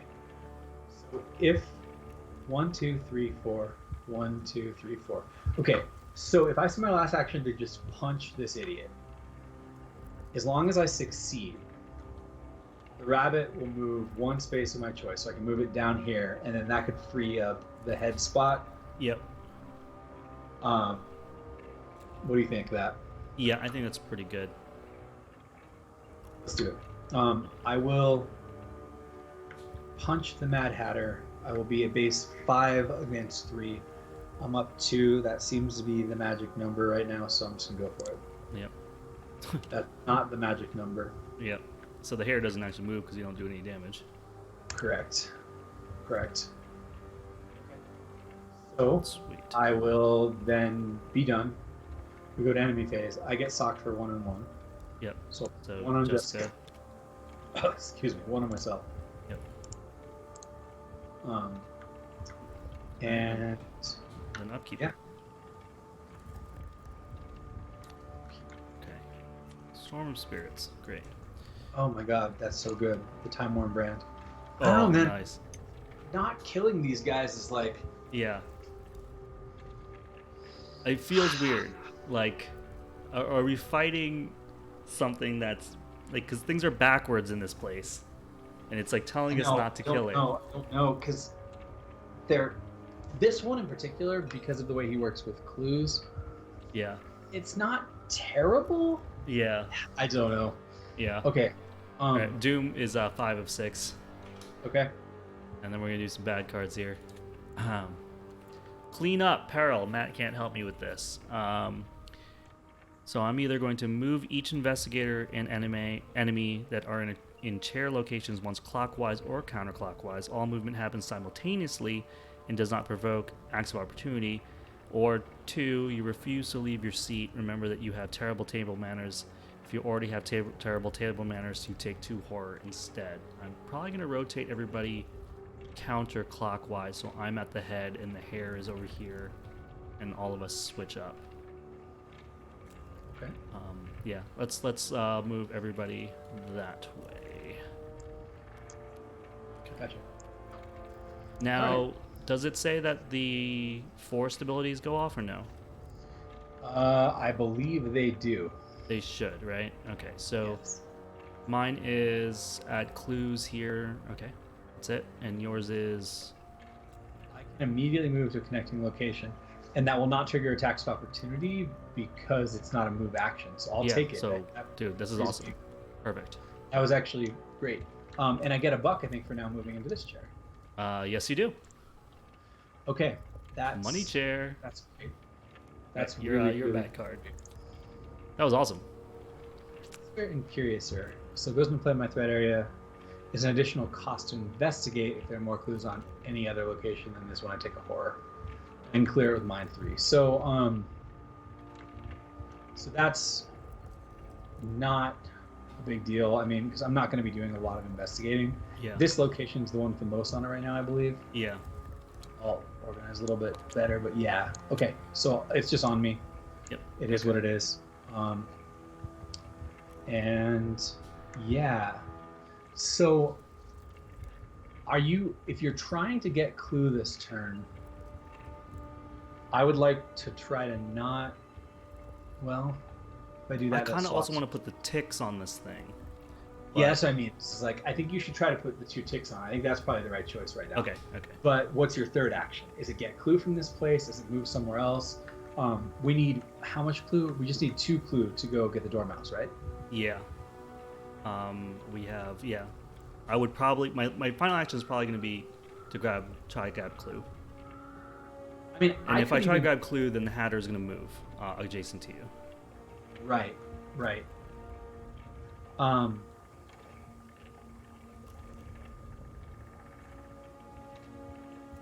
And you won't be able, he won't be in range for you to go and do the thing. Did you forget to use your dog last turn, by the way? I was thinking like you haven't used your dog for 2 turns. Oh my god, I didn't use my dog last turn, yeah. Okay.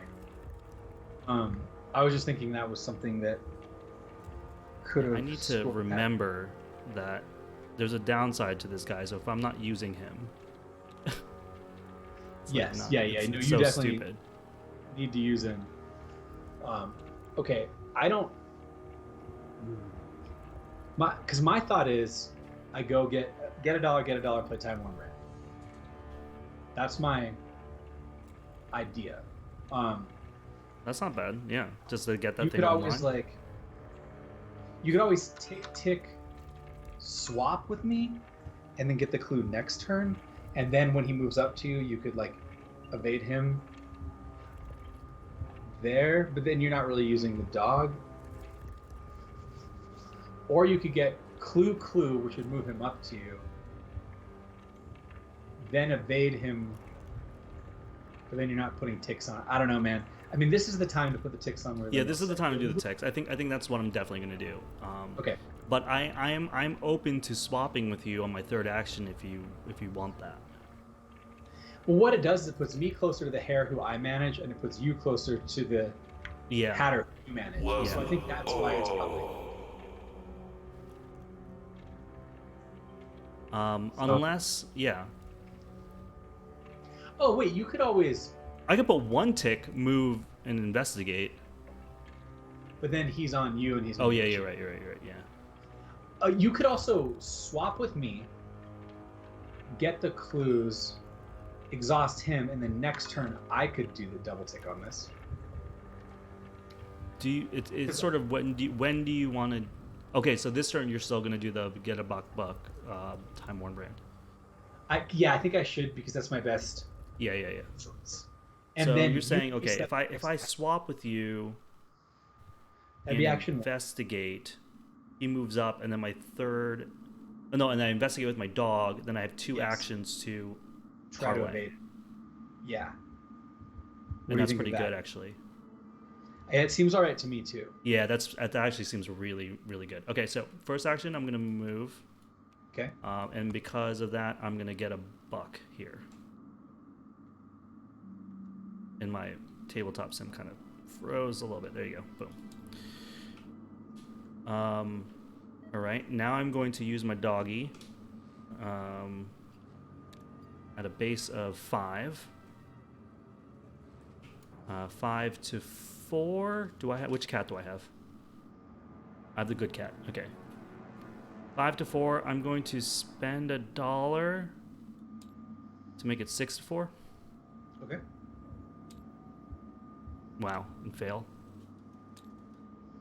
All right, that was a fast action. So I guess I am going to try to do that 4 to 4. 4 to 4 investigate. Cool. I mean, let's do it. All right, that's a fail. And that's it. Oh, wait, no, I have one action. Sorry. I have one action left. I mean, like at this point, I don't want to do it because it's like he's going to come up here and then slam me in the face. yeah, just get like money or card or something then. Yeah, I'm going to get money, actually, instead of a card because I'm kind of scared about Bad Dog. Okay. So Yep. My turn's going to go forward. I'm going to do $, Time Worn. Okay. I don't want to get this clue right now because that'll bring him closer to you, which I don't want. Okay. So that's going to discard my flashlight. Okay. But you don't need to discard your flashlight. Yeah. Oh, you're right. Time Worn. It's it's a one-hander. Yeah, it's Yep. one-handed. You're right. Okay. Yeah. Thank you. This thing is two-handed. All right. So then I'm done. Okay. So this remains on you, huh? Curiouser and Curiouser. Yeah. Yes. Okay. So So we're good. nothing happens in the enemy phase. Yep. Okay. So And, upkeep. Upkeep. Cool. Okay. Okay. And then this is it. This is Doom. This is 6 of 6. Okay. All right, Agenda 1B, not your cup of tea. As the chairs cycle in and out, to say nothing of the crazed partygoers that keep appearing at the table, you do your best to avoid being dragged down into the shadows below you. The table slowly grows steadily more raucous as the occupants guzzle down the questionable-looking tea. Heal 4 damage from each the Hare and the Hatter. Okay. Well, they do have a lot of health. Yeah, so Right. didn't matter. Agenda 2A, Drifting in Darkness, 6 Doom Threshold. Each time the chairs float away from the table, they seem to sink further and further from you. If this keeps up, you may soon run out of footing. Only one investigator or enemy can occupy a chair location at once. Consult the chair locations for more details. All enemies lose spawn instructions, gain spawn any chair location. So same agenda. Okay. So it's interesting. So every time, we can assume that every time these go, they get healed. I guess. And they do have a lot of health to begin with. They have 8 health each, right? So I guess we're not like the idea here is that if we're not trying to fight them, then we're not really getting punished. Yeah. So Interesting. at least so it seems so far. Okay. So bad cards. Bad cards. All right. I got a demented guest. So he's going to come in with a doom on him somewhere. Put him there. I can fight him, and then parlay the Hare. Cool.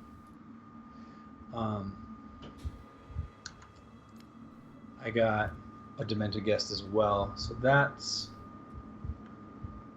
definitely more annoying. Yeah. Should we He just put him has to on- go one of these two, so I guess. Jeez. Yeah, I guess over here. I mean, I could also... You could wither him. I could wither him. Yeah. So maybe I put him here. Yeah. I can take I care mean, of him. you don't have to handle him right away either. We still Yeah, have some I can time. dog. I can hit him with my dog, or I can wither him. Yeah.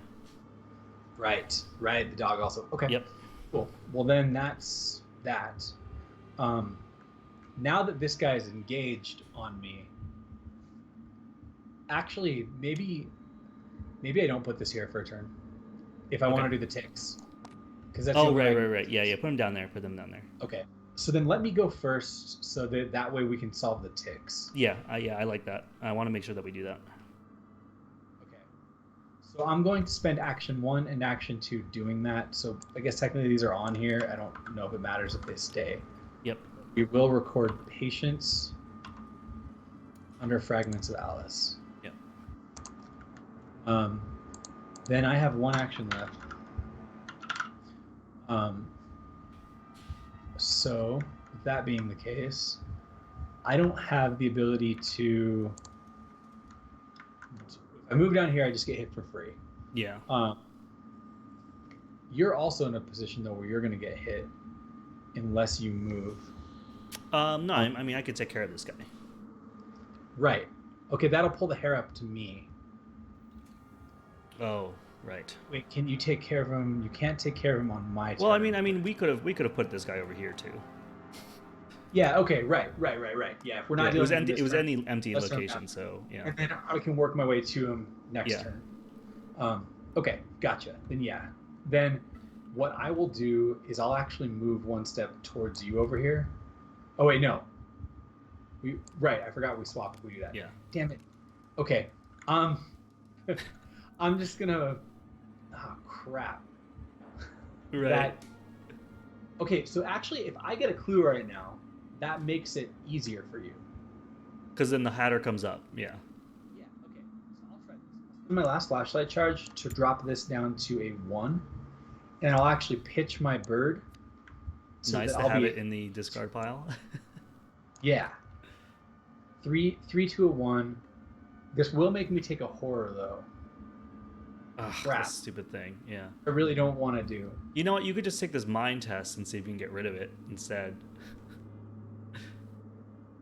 Well, I just don't feel like this is gonna be happening all that often. That feels like Yeah. potential waste. This is. Damn. Yeah. This is really, really, really obnoxiously designed, and I like it. Okay, I'm just going to get $1 and be done. Okay. Oh, and I don't think I said thank you so much for the resub, Dragon Cat. I'm not sure when you did that. I must have missed it. All right. So wait, is it my turn now? Yeah. Wait, where were we in the turns? Is it my turn or?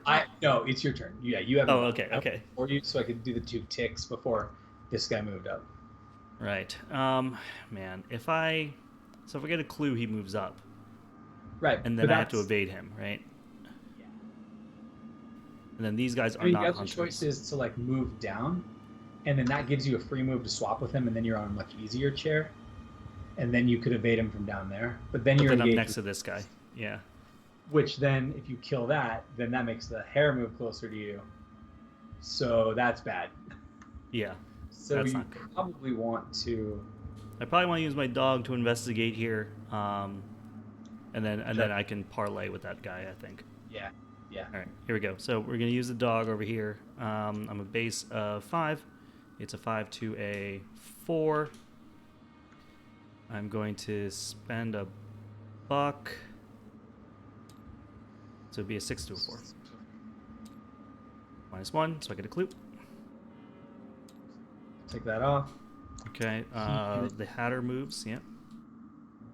That was a free action. That was a free action, so I have 3 actions left. What do I have in hand? Yeah. If you exhaust him, you could actually. Oh no! You need 1 more clue to go to the center of the table. Yeah. Right.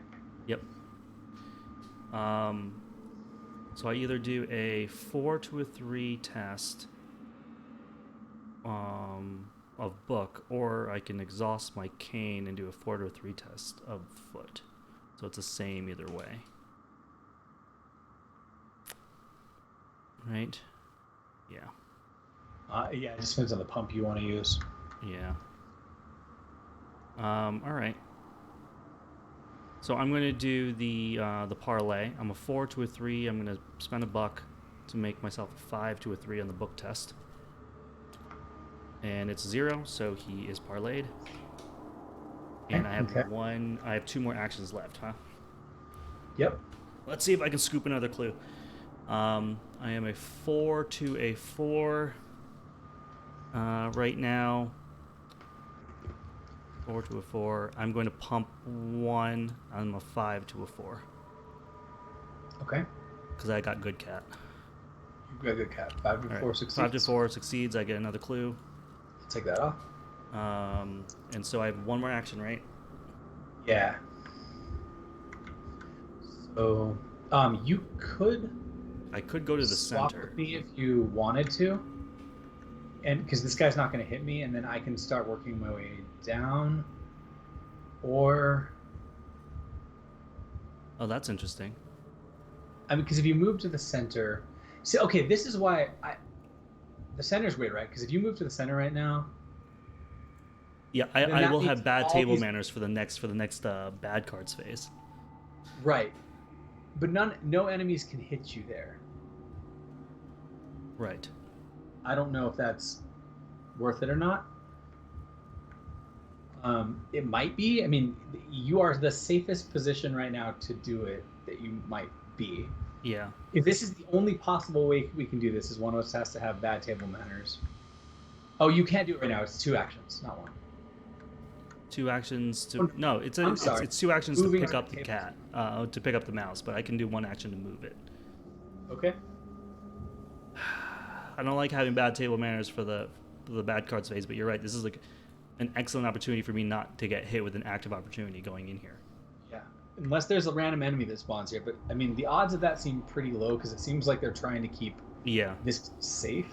So, I don't know, man. Okay. I'm in the center of the table. I have bad table manners, dude.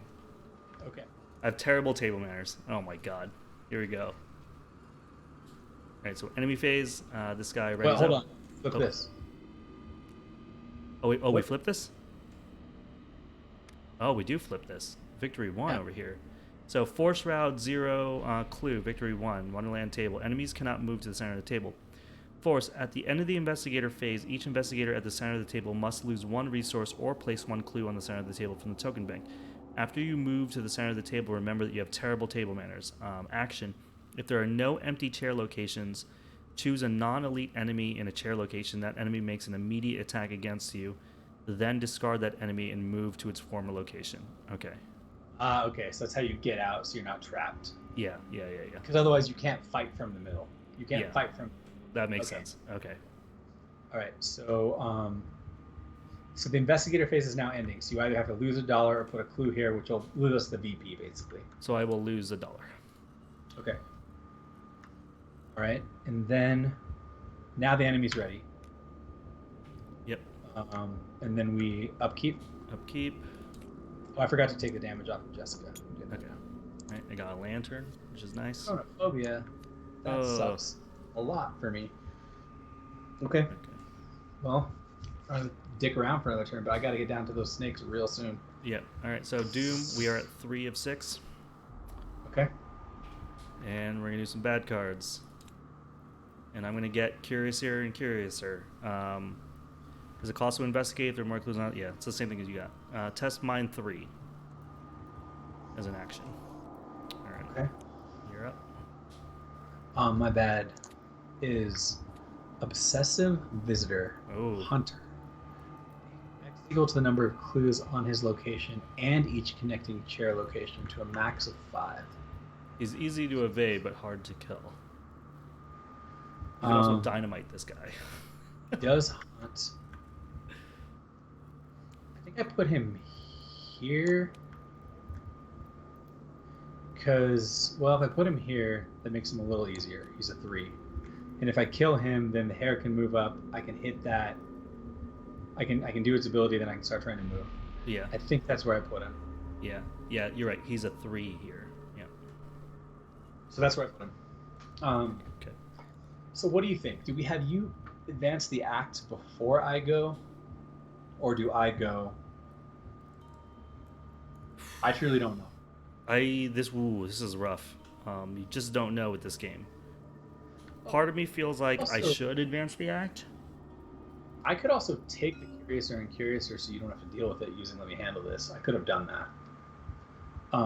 I mean, you can clear it pretty easily. I can so- clear it, so I wouldn't want you to take this one. I have chronophobia also, which I have to get rid of. Yeah. Okay. Yeah. This is gonna be a rough turn for All me. right, hold on. This is, yeah. Spend 2 actions and 2 clues and take control of the mouse. And then advance. And how many cards are here? There's 2 more. I feel like I should advance the act. Okay. I don't know what that means, though. Do you think something crazy is going to drop on us? No, I think you're gonna probably get the dormouse, and then have to do something with him. Yeah. I don't know if that means anything. I mean, hell, it could clear all the guests off the table. I don't know. Yeah. I don't know. I don't. Given the situation I'm in, I'm not sure if it hurts it or improves it. Yeah. So, I don't. What is your turn going to look like? So my turn would have to be like attack this guy twice, which will then pull the Hare up. So it's going to be attack him once, then parlay the Hare, then attack him a second time, and then at the end of my turn I get popped by chronophobia. Which sucks. Do you have cash or dynamite? No, you don't. I know, he takes up a slot. I'm actually okay with him taking up a slot, Ben Archer, because I'm kind of scared of Bad Doggy. Yeah. And he already has like 2 damage on him. He's done his job. And it could also say something like he doesn't take up a slot in this mission. It does do that kind of thing sometimes. Right. I say maybe go for it. Okay. Let's go for it. Yeah, I'm okay with that. I'm going to spend 2 actions and 2 clues to pick up Das Mouse, Deflator Mouse, and we're going to put him on me. We'll figure out whether or not he takes up a slot or in a second, because we'll do this. Act 2B, Tea and Sympathy. You find the 1 cup of tea with much more pleasing aroma than the others and hold it up to the Dormouse's nose. He stirs lightly at first and awakens at once with a loud gasp. Panic overtakes him until he sees you looking down at him with concern. You're here to help? He asks you with a quaver in his voice. You nod, and he nods quickly in return. Help at last. Good. The things prey on dreams, even within a dream. If you fall asleep, you're as good as a fish in a pot. We've got to drive these shadows away, but we have to anchor the table and chairs back to Wonderland. All right. Act 3A, Return Trip. You've got to tether the chairs at once, the Dormouse commands. Find a way to anchor each one, and the table will return with it. You look back around the table and rack your brain for a way to accomplish that. Exactly that. Consult the chair locations for additional movement options. Action. If you are at a chair location, test Mind X, where X is the total shroud of your location, and each connecting chair location. You may spend any amount of clues as a group to get +2 mind per clue spent. If you succeed, place a Hare token on your location and each connecting chair location as tethers. Locations with tethers cannot leave play or be moved by card effects. Okay. Wow. That's a big-ass test, but you can spend clues to pump your test, and you get 3 at a time, basically. A max of 3. Okay. Yeah. That is interesting. Right. Okay, cool. So, what do we think? I think it probably takes up an ally slot, because it says ally and has the little thing, the little symbol at the bottom right. Did it say that you... What did it say? You take control of him, or what did it say? Hold on. You said take control of him. Yeah. Take control. Okay. So yeah, he does take up a slot then. Okay. So then I have to discard doggy. You either have to discard doggy or discard the mouse. I'm going to discard the doggy. Take the mouse. All right. So you have 1 action left. All right. So that means, hold on. I'm going to. So yeah, if I pick up bad doggy, I will just discard it. 1 action left. I can get out of here. Because if I get out of here now, because I don't have any money. Oh, I do have money. Good. But I should. So I can go to an empty chair location, right? Yeah. So you're gonna have. This is. You're rough. gonna get hit by enemies. Maybe you wait a turn. I mean, I feel like you have to wait a turn. Yeah, I Either might that, wait you a just turn pop and out, you get hit by both. You pop out here, you're getting hit by the Hare, Yeah. and I'm going to be doing stuff that's going to shuffle you around to other enemies. So, all right. So I'm gonna get $1. okay. Okay. Okay. Yep. My go. Yes. Okay. So I'm going to swing at this obsessive visitor as my first action. So I'm base 4, 5, 6, 7. Mm-hmm. 7 to To 3. 3. Up 4. 2. That's Minus a 2. So I put 2 damage on him. When I put 2 damage on him, the Hare then moves up. Yes. Second action, I will attempt to parlay the Hare. Yep. Parlaying the Hare, I will be a 5 to a 3. Yep. 5 to a 3. Parlays do not provoke attacks of opportunity, so same Minus thing. 2, so you parlay with him. Third action, I attack the obsessive visitor again, 7 to 3. And you got him. Kill him. When I kill the obsessive visitor, I trigger my Yorick ability. I pay $1 to equip Fine Clothes from my discard pile. So good. Yes. Thought I had a second. The Raven. Where's the Raven? Oh right, I didn't discard the Raven because Oh, okay. Yep. yeah. Okay. So then my turn ends and I take a horror. I think Fine Clothes is really, really big right now, so I'm actually gonna take it on myself. Okay. That's my turn. Okay. So we are done. Ready's up. That was the only hunter, so we're good there. Okay. And we upkeep. Upkeep. Alright, so I've got a mouse thing. After you draw a non-weakness card from your deck, exhaust them, I can shuffle that back in your deck. I will keep it. Okay. Alright.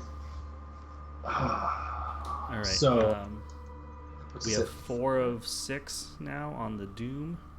Yeah. We got bad cards. Okay. Alright, questioning the answer. Test mine 3. If there are no clues on your location, cards cannot be committed to this test. If you fail, take a Hare and discard 1 random card from your hand. So there are no clues on my location. So I'm doing a 4 to a 3 test that I can't commit to. But I can pump for it. Oh, and also at the end of the investigator's phase, I had to spend $1 from where I am. Right, yeah. Okay. So I Right, assume this so- is not I shouldn't take from you, right? Like there's worse No, I can things. do this. So I'm going to do, it's a 4 to a 3. I'm going to spend $1. Do I need to spend $1? How bad Yeah. is it if you fail? Yeah, I don't want to take the Hare. I'll spend $1. I'm a 5 to a 3. And I succeed, because that's -2. So us not advancing this agenda has paid off a lot. Yeah. I mean, it's also been a huge pain in our ass too. Yeah, I was about to say. It was like, it would have been nice to just punch things. Mind your manners. Put in my threat area. I cannot activate parlay effects. That sucks. I'm gonna have to get terrible table manners, dude. So wait, hold on. can't. A fast action discard. Mind your manners. Remember that you have terrible table manners. If you already have terrible table manners, you take 2 Hare. Oh my god. Okay. Yeah. I can't afford to not parlay. Well, I've got to get down here to these demented guests, but this rabbit is like a real pain. Yeah, I hear you, dude. I hear you. Oh god. Okay. So well, I think I go. You're gonna have to start working on anchoring things. I think I go. Chronophobia is so bad for me. Yeah. I think this is what I think I have to do. I think I have to discard this and have terrible table manners. Okay. Then I have to parlay the rabbit. So I'm a 5 to a 1. So I Okay. succeed. He's exhausted. Then I have to spend my last 2 actions to discard Chronophobia. Yeah. And I mean, it sucks. I really, really need to get down and deal with these. Yeah. We have only like 1 turn, so you could get down there and deal with them right now too, because the rabbit won't come after you. Yeah. And then like clear out this area some to try to Yeah. start anchoring. Yep. Yeah, I can go action 1, Okay. be here, and I could wither this guy, or I can sword cane him. That's the same thing. It's my brain, right? Yeah. So I would be a 4 to a 3. Okay. I don't have any monies to toss into. Yeah, And I can toss a hound or a pump. If you're planning on keeping the dormouse, then that's not a bad idea. Wait, no, you can't toss a hound. A hound's not mined. You're pumping a mind test. Oh, you're right. Sorry. That's not a fist. Howl Mirror or Storm of Spirits. Storm of Spirits isn't great here because you're never going to hit more than 1 enemy with it. Yeah, I was about to say I might toss Storm of Spirits. I'd rather Hollow Mirror because it can heal Hare from both of us, either of us. So I am gonna toss Storm of Spirits. It's expensive too. For a wither. So I'm a 5 to a 3 on wither with my mind. +1. Correct. So I killed him. So then that also removes a doom, which is huge. Yep. So that's 1. That's 2. I have 3rd action with no money. If you move here, he will hit you in the enemy phase. Yeah. I don't know how big a deal it is. I mean, He's gonna hit me health-wise, for 1 physical. I could take a physical hit. That's fine. And then I'll be 1 away from the Hare. And I can scoop up these clues. yeah. So I'm gonna move here. And you can start anchoring that spot. Yeah. Oh, the other thing you could do instead of moving is you could try to anchor. This would be what, a 7 test? If you anchor here, it's test X, where X is the shroud value of your location in each connecting location. So that'd be a 7. Yep. Then spend any number of clues as a group. So I can even throw you my clue, get +2 spent.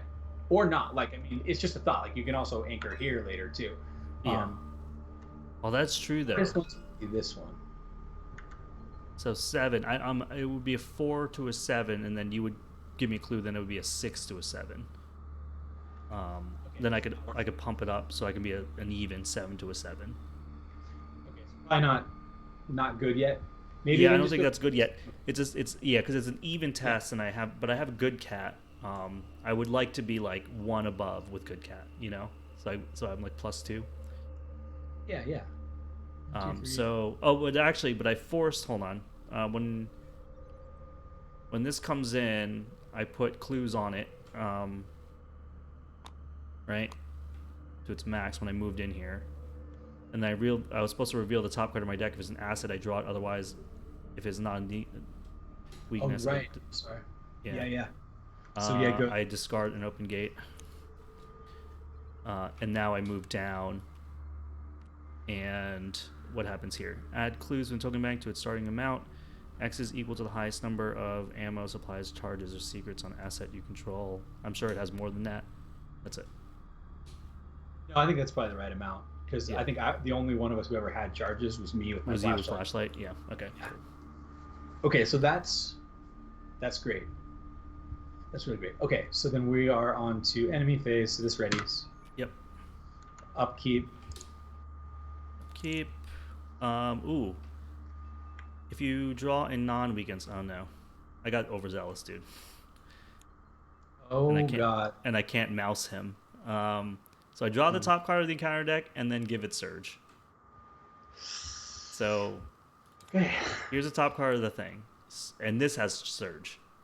So I'm going to do 2 more cards after this.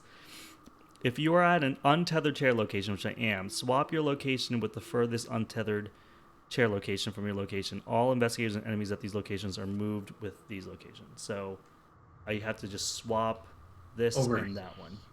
Yes, it's the whole location that switches, right? Yeah. Okay. Wait, do I go there too, or?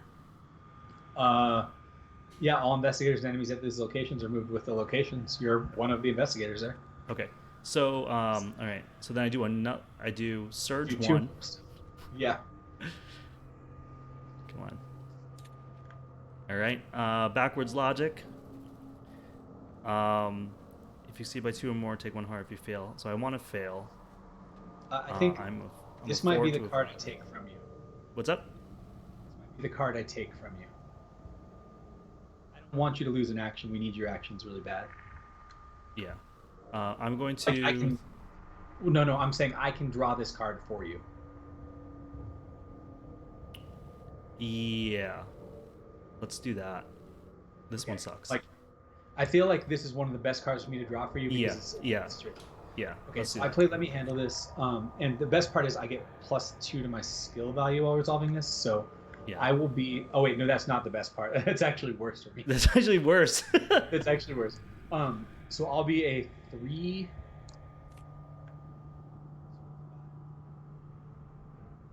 But I think this is okay. No. That's yeah, fun. a Okay, plus does is that actually change a it? minus. Is it not worth me doing it then? Treat. Wait. Is this worth me doing or not? I don't think on this card, right? Because it's weird.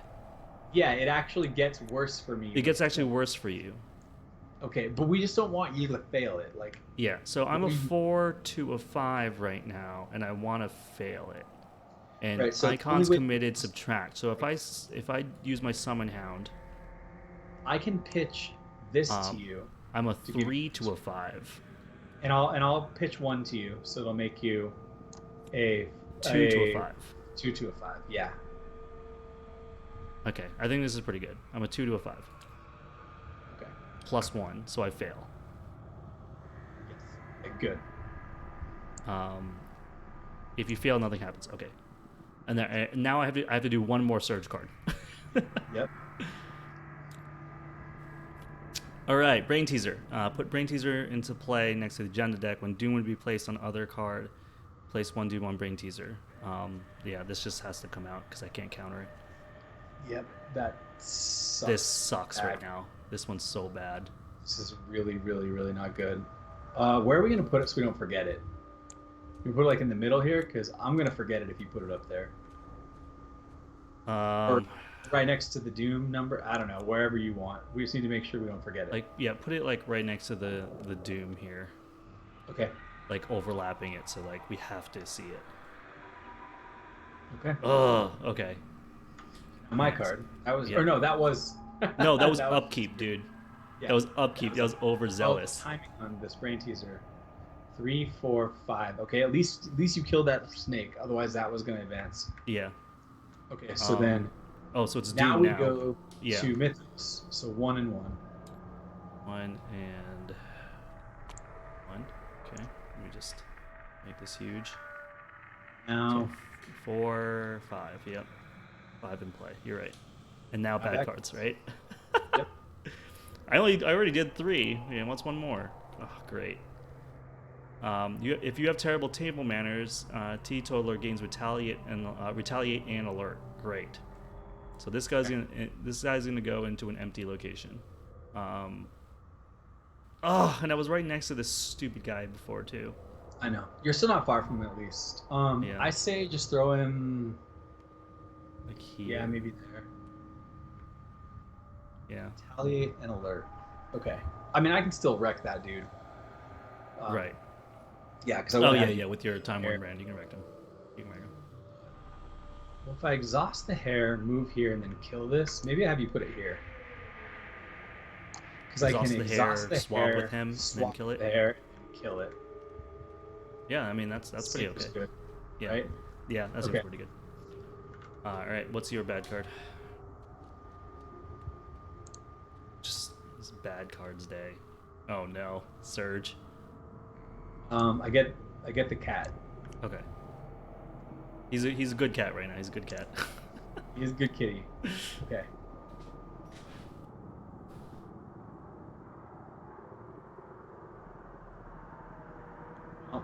we're going to have to rotate. How do I want to rotate us? If I put you... This is a super easy anchor for you. Like a super easy anchor. But then that takes you off of a place with a lot of clue. However, I'm going to have to take you off a place with a lot of clue no matter what. Yeah. So, where do I want to be? If I go in there, I will... That won't lose me in action. If you go in here, that gives you a free extra move. I know you can't say anything. I was trying to like talk it through. Yeah. Free extra move. Okay.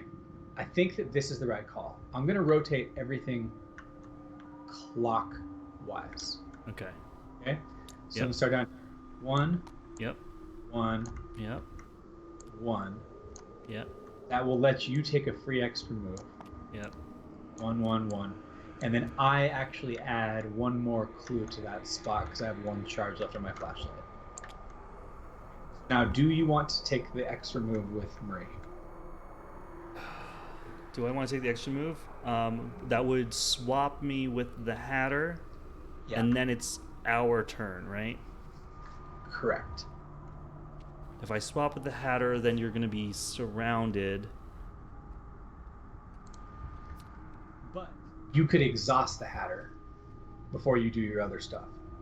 I am going to swap with the Hatter. I Okay. need to get down to this guy with the Doom. That was the other thinking. I was like, Yeah.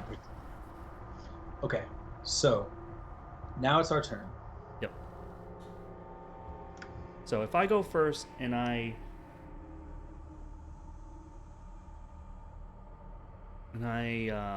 distract the Hatter and I move and I punch Senor Dino or Senora Dino. So, okay, so killing this doesn't matter if this still exists. We have to take out both of them. Oh. So, if I was to move over there, So actually, I could do the Jump brain through the teaser middle? test instead. I could go move, attack this.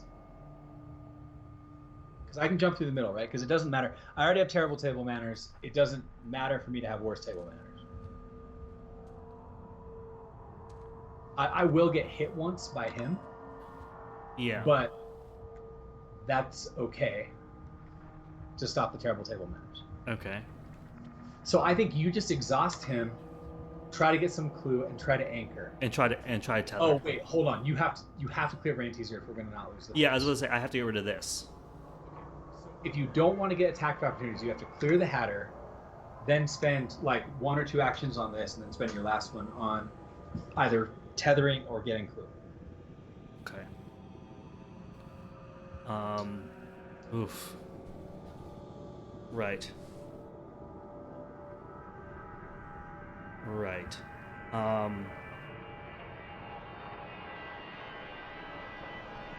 Okay. I'm going to attempt to parlay with this dude. I'm a 4 to a 3. I'm going to spend $1. I'm a 5 to a 3 on this book test. Okay. -4. Okay.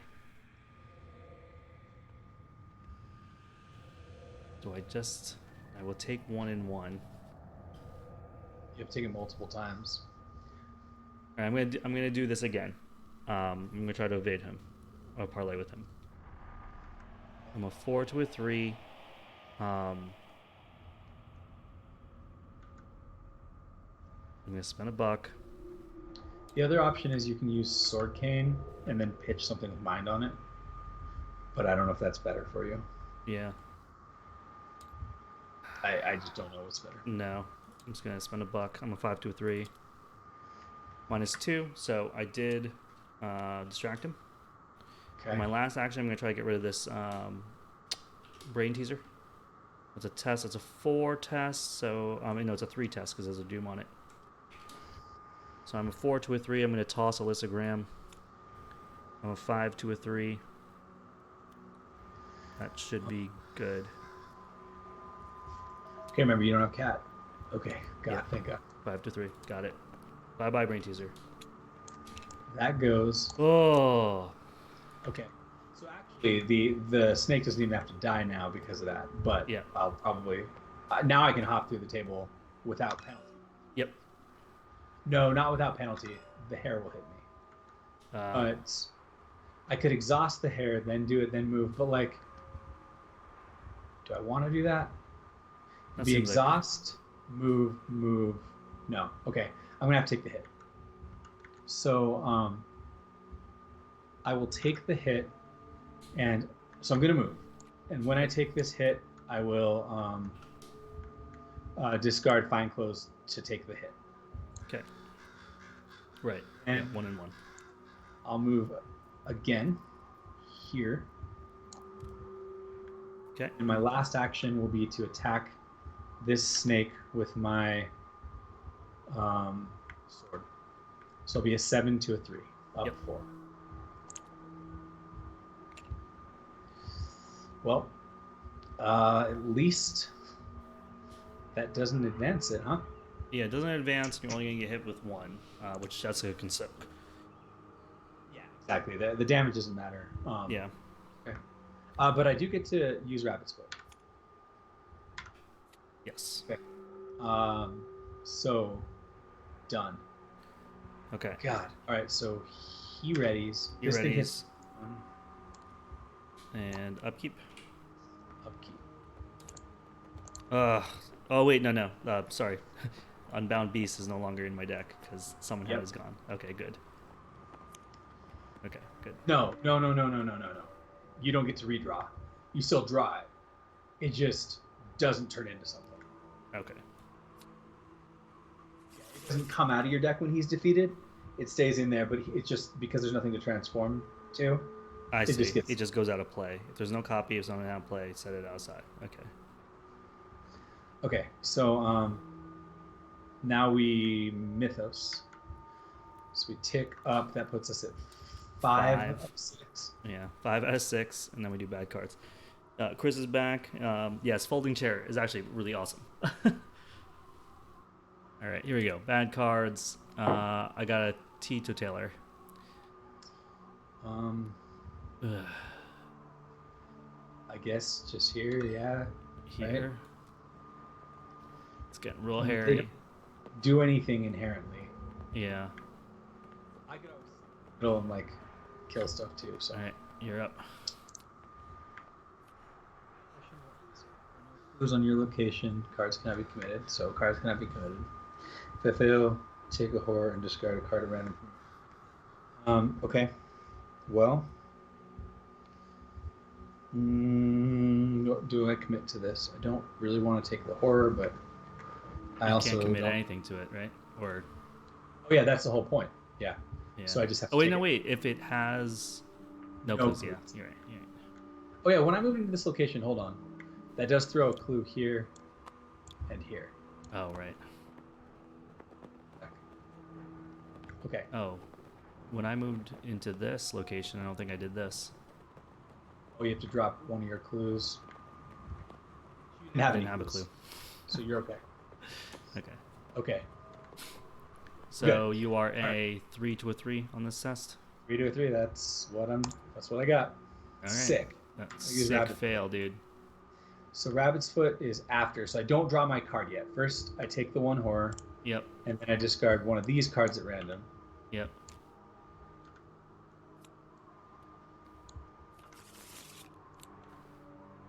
I lose Scrapper, which actually is an asset, so I can put it there. Nice. Not And I'll bad. draw these back into my hand. Then I react to Rabbit's Foot and draw a card. Okay. Cool. Bury them deep. That's gonna be used. All right. So now we're done, right? Yeah. I don't know if it matters which one of us goes first. Like ideally, I guess you exhaust this dude, you get some clues, and then we try to anchor. Like Yeah. it. Now don't forget, this is gonna trigger your curiouser and curiouser here. If yeah, Also- when I start to investigate, yeah. Yeah, but at least the Dormouse has a bunch of soak on it. So yeah, I think my first action will probably try to get to trick this Hatter, dude. Okay. So let's see, 4, 2, a 3. If you, I mean, I can pitch a card to you. If you use Mind, Book is not as easy, but Mind I could give you like a heroic rescue because it doesn't look like I'm getting much of an opportunity to heroic rescue for you. Okay. Yeah. So then I will use my cane to evade. Okay. So I may use my mind for this evasion. Okay. And so I'm a 4, and then you give me 1, so I'm a 5, 2, a 3. Yep. +1. Okay. Nice. Okay. One. So he has been thwarted. Now I'm at a Shroud 2 location. And what is it to anchor here? It's 1, 2, 3, 4, 5. Yeah, it's not terrible. So I can do 1 investigate and then try to do a tether with my third action. Sure. But the Curator does what? As an additional cost to investigate, if there are more clues on any other location, then I take a horror. Yeah. That kind of sucks. See, if you succeed in anchoring all of these, because there's eight things around the table. So if you do 2 middles and then 1, 2. Yeah. So you could do like 3. You could anchor here, then here, then here, and we win. Yeah. All right, let's do it. Let's investigate to see if we can get a clue over here. I am a 4 to a 2. I'm not gonna pump because I don't think I need it, but I will take a horror on Mouse. All right, there's an auto. Good. If I wanted to tether, it's a 1, 2, 3, 4, 5 test. I can give you my clue, but that's... Wait, it's a mind test to do it? What is it? Yeah. Mind, okay. I could also throw you like Dynamite Blast. So I can basically give you 3 icons with that. Yeah, 4 to a 5, and if you give me 3 icons... So basically it's spending my clue and then tossing Dynamite. So that's 3. 7. So I'm a 7 to a 5. Unless you want to put something else into the pot 7 here. to 5. What's in the bag? What's in the bag? I mean, I think +2 has been mostly good. Yeah. There's only 3 tokens. There is a basically a tentacle, an elder thing, which is a -3, another -3, and a -4. So there's 4 things in the bag that are 3 or higher. Okay. Yeah, you really need that, like, you really need the 4 of Cups out for anchoring. I know, but I keep using my money to pump. Yeah. I think I'm going to spend the cash. So now I may... Instead of anchoring now, you could just get clue now and anchor next turn, if you'd rather. No, I want to anchor. I want to start anchoring. I'm an 8 to a 5 on this test. 2 5? That feels pretty good. Yeah. 0. Okay. Okay. Anchored. So we So put horror let's tokens down do on that. these guys. Oh, yeah.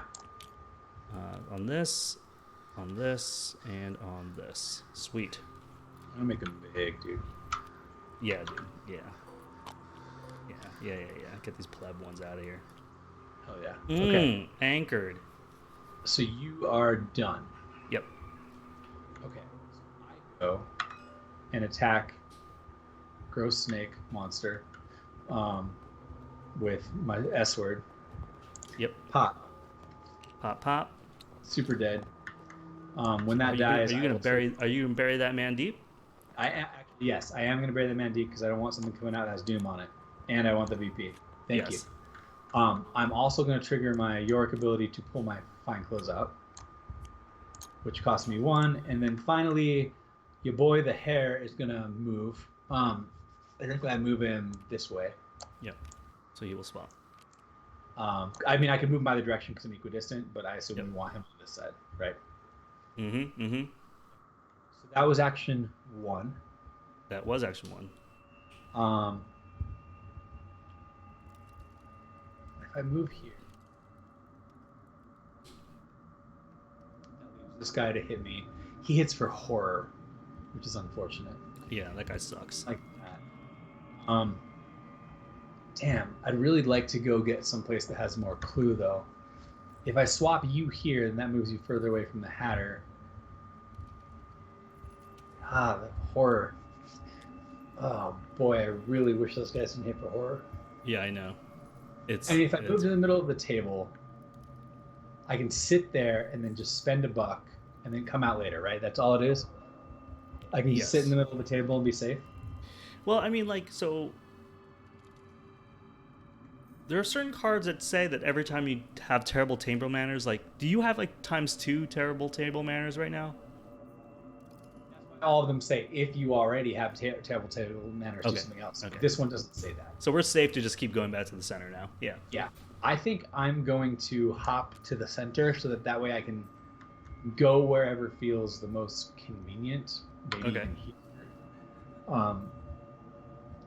I don't love it. Yeah. But like, don't know what else. I need to start getting some clue or start removing some pressure. So this, I think, gives me the best opportunity to do that. Okay. I think you have one more action though. Do I? You hit that dude and then you moved? Oh, okay. Well then, if that's the case, I'll move here, and I'll attack this thing. So moving. Wait, am I right? Yeah, because you only took one action to kill that dude. Yeah, you're right. You're right. Yeah. Okay, so then I'll move here, and I'll attack this. This will make this thing move down and hit me for 1 and 1, but I think I'm gonna just have to take that. And remember, because you have terrible table manners, this guy has retaliate and alert. I don't know what alert is. I forgot. That's if you try to evade him and fail. Okay. I mean, my hit's really high right now, so I think I should be okay. Yeah, you're hitting for 7, right? Yeah, 4, 5, 6, 7 versus 3. 7 to 3. Yeah. The only issue is like the horror soak. So I pop him. It's -2. This happens. He moves here. So attack, move, attack. Now my turn will end. That's both of our turns ending, right? Yep. So enemy phase, that thing readies up. Yep. I'd really like to not lose my fine clothes. Oh, Jessica heals 1. I'm gonna definitely take the hit on Jessica. I think maybe I also let her die to this because I can replay her later. True. And you were, the Time Worn brand is giving you the +2 fist now too. Yeah. It's just fine clothes makes it super easy for me to parlay this dude. Yeah. Like, so I don't want to get rid of it if I can. Yeah. Okay, so that's my hit. You didn't get hit. Yep, he just readied. We're done. And Okay. the other dude is not a hunter. Okay. All right, so then we upkeep. Okay. Okay, actually that's potentially a really okay card to see. Yeah, sort of. Curiouser and Curiouser is making like Yeah, it's things tough. giant, and yeah, because of this. Like, this location is so All right, we are 5 out of 6 juicy. on the. Yeah, I know. 5 out of God. 6 on the thing, and now we do bad cards. I know, and it's like that one location, dude. It's like so many good clues for tethering. All you Right. got to do is just get up there, scoop a couple of those clue, and do a couple tests. Yeah, We're so close. Okay. I gotta do it. Oh, and thank you so much, Into the Meepleverse, for the raid. Appreciate it. All right, here's my bad card. All right, Disjunction. Discard any number of cards from your hand or from play whose total cost is equal to or greater than your location's shroud value. If you cannot take 1 damage and a horror, I need to discard a card for 2.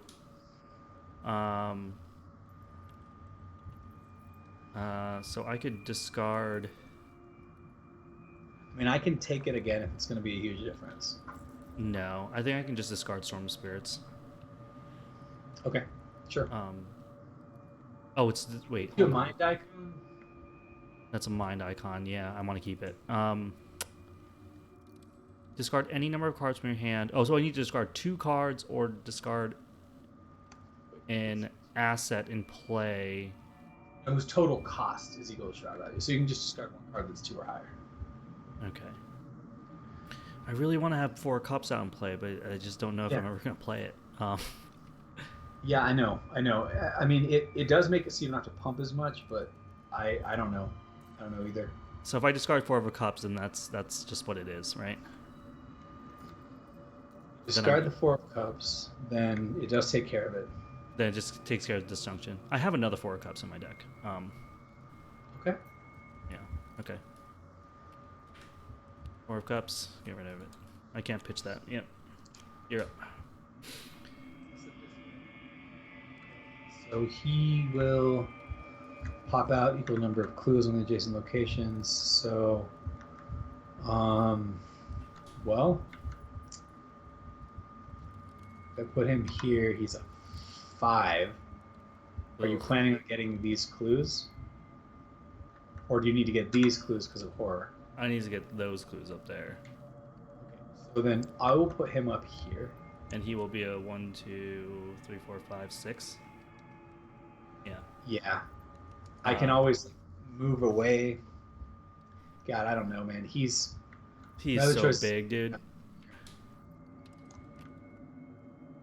He's just a really bad boy. Yeah.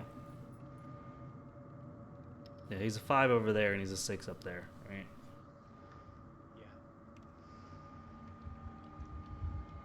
Yeah. He's like a super behemoth over here. Yeah. Yeah, we can't put him up in the top right. That's too much.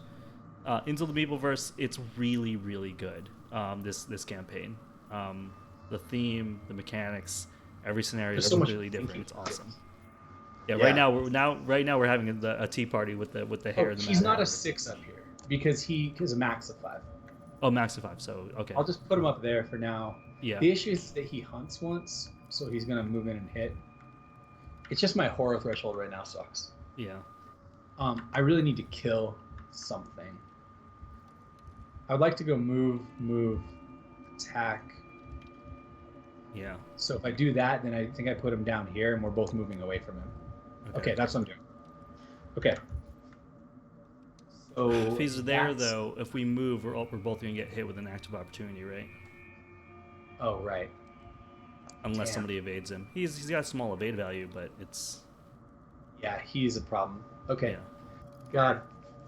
Curiouser and Curiouser is actually one of the hardest parts here. Okay. All right. How are you going? What are you wanting to do? Like, if I didn't have Curiouser and Curiouser, I'd just scoop up these 2 clues. Yeah. And I would as well. we just need 2 more tests. 2 more tests. Like 1 here and 1 either here or here. Yeah, I mean, I would love to distract this guy, swap places with him, and end my turn here. Okay, your other choice would be like move. He hits you once, then you're there. Then this guy though is a problem. Yeah. Okay, so if I go before you, right, and I go move, kill this. You're gonna get hit for 1-1 from the Hare when you do it. So I can have my fine clothes soak. Yeah. Kill this, replay the fine clothes. Then you could like move. That does leave me next to the Hatter. But I could distract the Hatter, then swap positions with him. Okay. Well, I mean, if you distract the Hatter, I think you may as well just stay here and get these clues while I sit here. Also. Curiouser though, I'm gonna like. Okay. Take horror. Yeah, that's fine. Okay. Then that's. Okay, I could also get a buck, play my Hollowed Mirror, and heal 2 horror too, and then not care about Curiouser and Curiouser for a couple of rounds. Or at that point, why not just clear your Curiouser and Curiouser? You can actually just clear it. Oh, that's right. Like I can't clear mine very easily, but you can. Right. Yeah, I might do that. Maybe I'll on my turn I will distract him and clear my Curiouser and Curiouser and maybe get a clue. Yeah. do that. See how that goes. Okay. And that'll help me decide what I'm gonna do. Okay, so it's a 4 to a 3 book test with a parlay. Man, I really want to play my lantern too. 4 to a 3. What is this? It's all of it's a 4 to a 3 test. All right, 4 to a 3. I'm going to spend $1. I'm a 5 to a 3 on the Mad Hatter. -2, so he is distracted. Okay. All right, now I'm going to remove my Curator and Curator. I'm a 4 to a 3. I'm going to drop Storm of Spirits. So I'm a 5 to a 3 to get rid of this stupid thing. Okay, got it. Done. Last action, I'm going to investigate my location. It's a 2 shroud. I am a 4 to a 2 on this. -2. I get a clue. Okay, good. That's really big. That's Good. really, really, really big.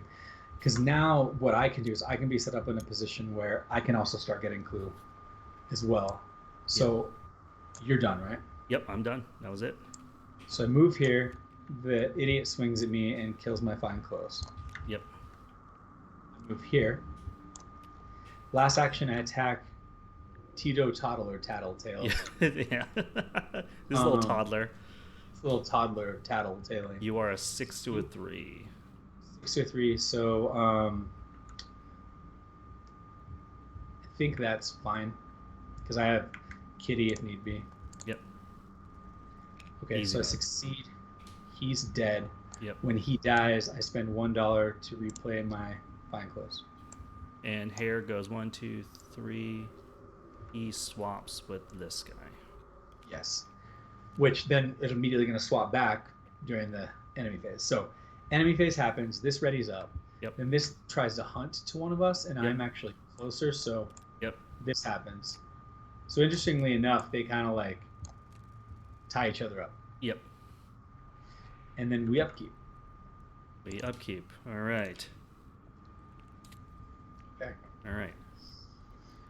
Okay, that was a big turn. Unfortunately, now we have the agenda advancing, which if all it does is try to heal these two again, Yeah. we're probably okay. We're probably okay, but we'll see. All right, so we are at 6 Doom.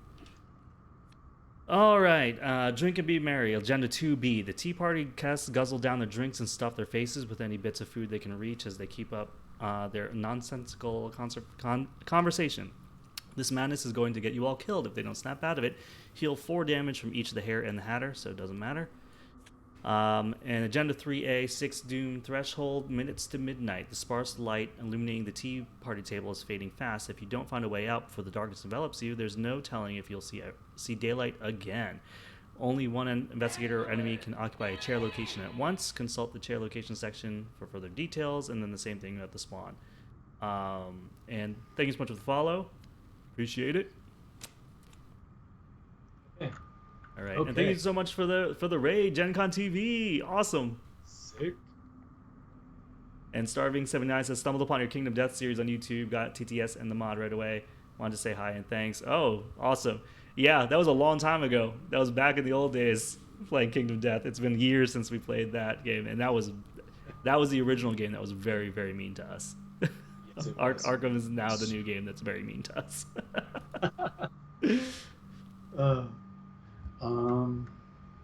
Bad guys. Okay, bad cards.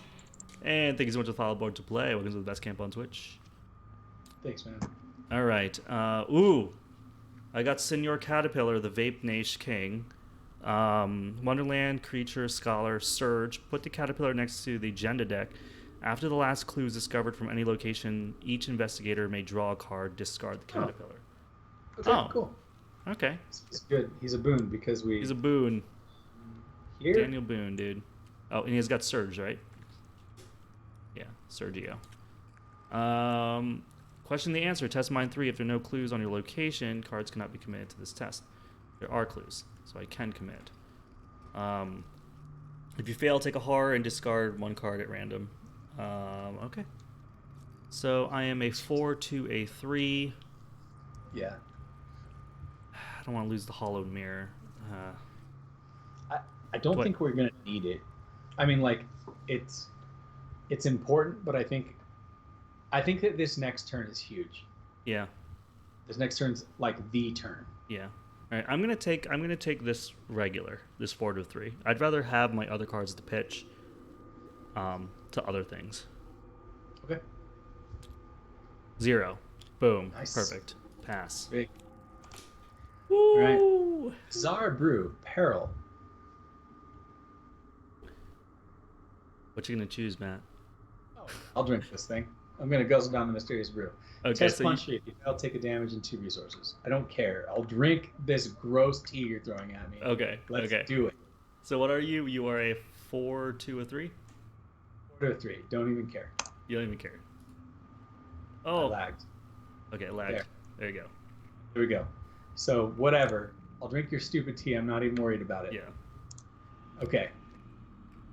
So all right. So this turn, if you exhaust this dude and like scoop these 2 clues, then that lets me scoop like 3 or 4 clues as well. Yep. And then we have a bucket load of clues to just go to town and get you to anchor. Yep. So I think that's it. I think if you exhaust this dude, it's like massive for us. Yeah. Here we go. I'm gonna exhaust this dude right now. So it is a 3 book parlay test for this. I'm a 4 to a 3. I'm gonna toss the lantern. So I'm a 5 to a 3. That's a -2. So he has been distracted. Now with my second action, I'm going to investigate here. I'm a 4 to a 2. 0. I'm going to pick up a clue here. Hear that? Cool. And then I'm going to do it again. 4 to a 2. And that's a -2. I get another clue. Okay. Big. Huge. All right. Yeah. All right. That's Wait, so hold good. on. And now the caterpillar. Where is he? Where'd he go? Right above your board. Oh, he's down here. After the last clue is discovered from any location, each investigator may draw 1 card, discard the caterpillar. Do I have any terrible weaknesses in here? I do have my graveyard ghouls. I'm going to choose not to. I'm going to draw. You can go. And I got delved too deep, dude. There- I don't know. there actually Freaking, might I be don't an know, dude. I don't know. There might be an opportunity if we Yeah. can set it up. It's possible. Okay. So my turn starts, right? Wait, did we do bad cards? Was that my bad card? No. Where are we? Oh, this is my turn. I'm sorry. That was my turn. Yeah. Yeah, you're up. Okay. Yeah, because I drank a guzzle of the tea. Yeah. All right. So my turn starts. I play Scene of the Crime. Oh, dude. I just So considered sweet. at my location, and I immediately grab 2 clue. Oh, my God. Then I use my flashlight charge to reduce this down to 0. 0. So that's an auto win So I on that. succeed. So that's 3 clue. Yep. Then, if I can get 1 last clue, that would be big, or I can try to get myself into a situation to use it. Okay, so right now, if I was to anchor from here, it'd be 1, 2, it'd 3, be 4, a 5, right? Yeah, it's So a if mind 5 test for you. Here at 5, I would be a base of 3. And you have 3 clues. And I have 3 clues. And my Curiouser didn't trigger because this was the location with the most. Yep. Okay. So I think that this is when I do it. Like I think okay, so if I go 3, 4, 5, 6, 7. And I gave you 1 too. I could. 7 to 5. Hold on, let me see if I even need it. Because 7 to 5 is up to. I think because of that 1 chair that makes us drop clues, I think it would be better for me to just spend all mine. Okay. So I'm gonna give myself +6. So I'm a 9 to a. You are a 9 to a 5. 5. Yep. So it's Do only the 9 tentacle. to anchor.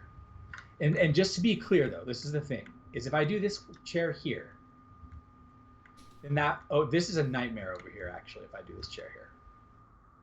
Because that's 4, 5, 6, 7, 8, 9, 10. It's a 10 test over here. Okay? Yeah. Which as long as we have like a bucket load of clues, It should be okay. Yeah. it's just a little scary. Yeah. But Is this worth it? Like, Yeah. I mean, I could also spend one less clue. If I spend one less clue, right? What am I at? I'm at 7. You're at a 7 to a basically 5. plus the K. Um, You're 7 and And I 5, can so go- 4 tokens are bad. It's an elder thing, a -3, a if I -4, and a pitch tentacle. one more mind, it would be 8 to 5. 8 to 5. That's right. Then it's only a -4 and a tentacle. Well, the -4 then gets blocked by the Cheshire Cat. Yeah. So, I think I do that. Do I toss? Let me handle this. You haven't seemed to need it. Yeah, I think I'm okay. My other option is I toss Trial by Fire, but that thing can give me +5 to one of my skills the whole turn, which would let me clear a bunch of clue or let me do the mind test. So I don't know which ones. It's up to you. I'm okay either way. I mean, let me handle this. Oh, I think I can play this if you draw the beer card, though.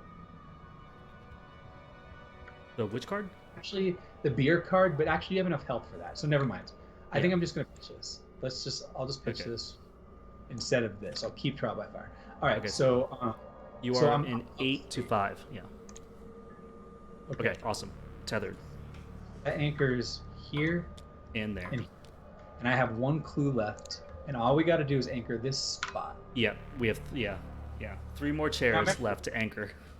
There is that card in the deck that can swap things, Yeah. which could be really annoying. Can swap chairs. No, but these, when they're tethered, they can't be moved anymore.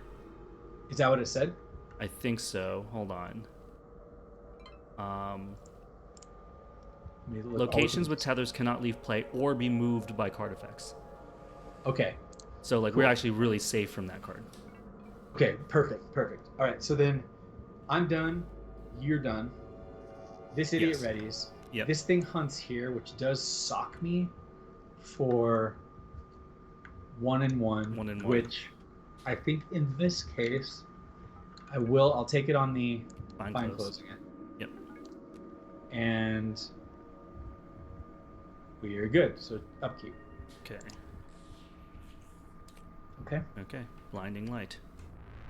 Ooh, that's interesting. If you succeed, deal 2 damage to enemy just faded. Oh, doesn't matter. All right, 1 of 6 on the Doom. Bad card type.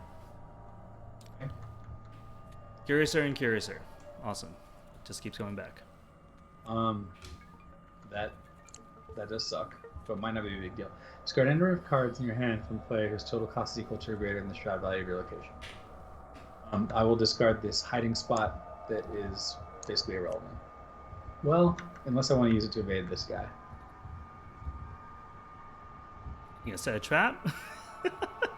No. Setting the trap actually is basically useless because of how this mission works. Yeah. But I could evade him. The thing that matters is like if we can get you here, which if I go first, I can punch this, which will draw him away, and then you just have to.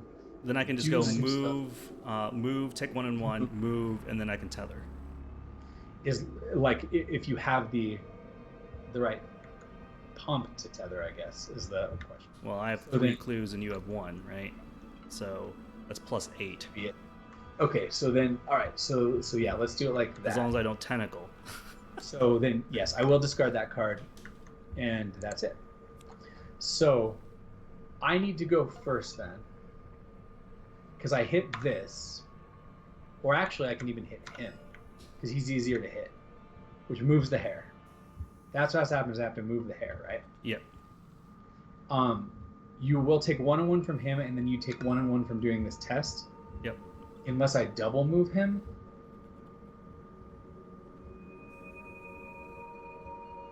But that'll put him here, so that won't help you. Okay, so then I'm trying to figure out. Yeah, I know, Well- because this is sort of a Hail Mary. So like, because what I'm going to do is I'm going to end up taking 2 and 2, and I have only 1 action to do it, in which we're going to dump all our clues into it. So And the only that's- thing that could hurt me is a tentacle. Yeah. So okay, then I have an idea. All right. If I evade, attack, that will leave you in the safest position. Oh, right. Okay, so Yes. here's how this is going to go down.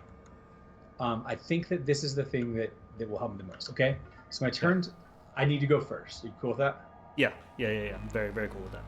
Okay, my turn starts and I play as a fast action trial by fire, making my foot a 5 until the end of the round. Okay. Action 1 will be to evade this guy. Okay. I'm up 3. Okay. Evaded. Evaded. Action 2 is to swing at the Hatter. You are a 6 None of these to are a 3. provoking attacks of opportunity because of the fact that none of these do. So I hit him. He takes 2. Yep. The Hare moves. Off the Hare and he moves up. Yep. Then I attack one more time on the Hatter. Again, I'll be up 3. Stars, which is awesome. So let me do this first. So 4. The Hatter swaps here. Now you have an exhausted enemy next to you. Yep. And then I return a card from my discard pile to my hand, which will be... Oh, it could be anything. It can be literally anything. Does any of these help me the most?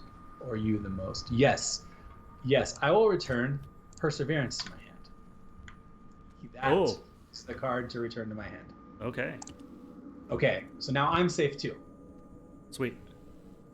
All right. So my turn's done. Okay. So I am going to move to the center and get hit for 1 and 1. Yep. Mouse is going to take 1 for me. Yeah, perfect. I'm going to move over here. When I come in here, I may draw cards. Wait, reveal the top card of your deck. If it is an asset, draw it. Otherwise, if it's not a weakness, discard it. Okay, fine. Let's draw a card. It is non-asset. Oh. All right, it's okay. Now I will do crazy test here. So where X is the total shroud of each location and what it's adjacent to it. So it is a 4, 5, 6, 7, 8, 9, 10. A mind 10 test. I am a mind 4.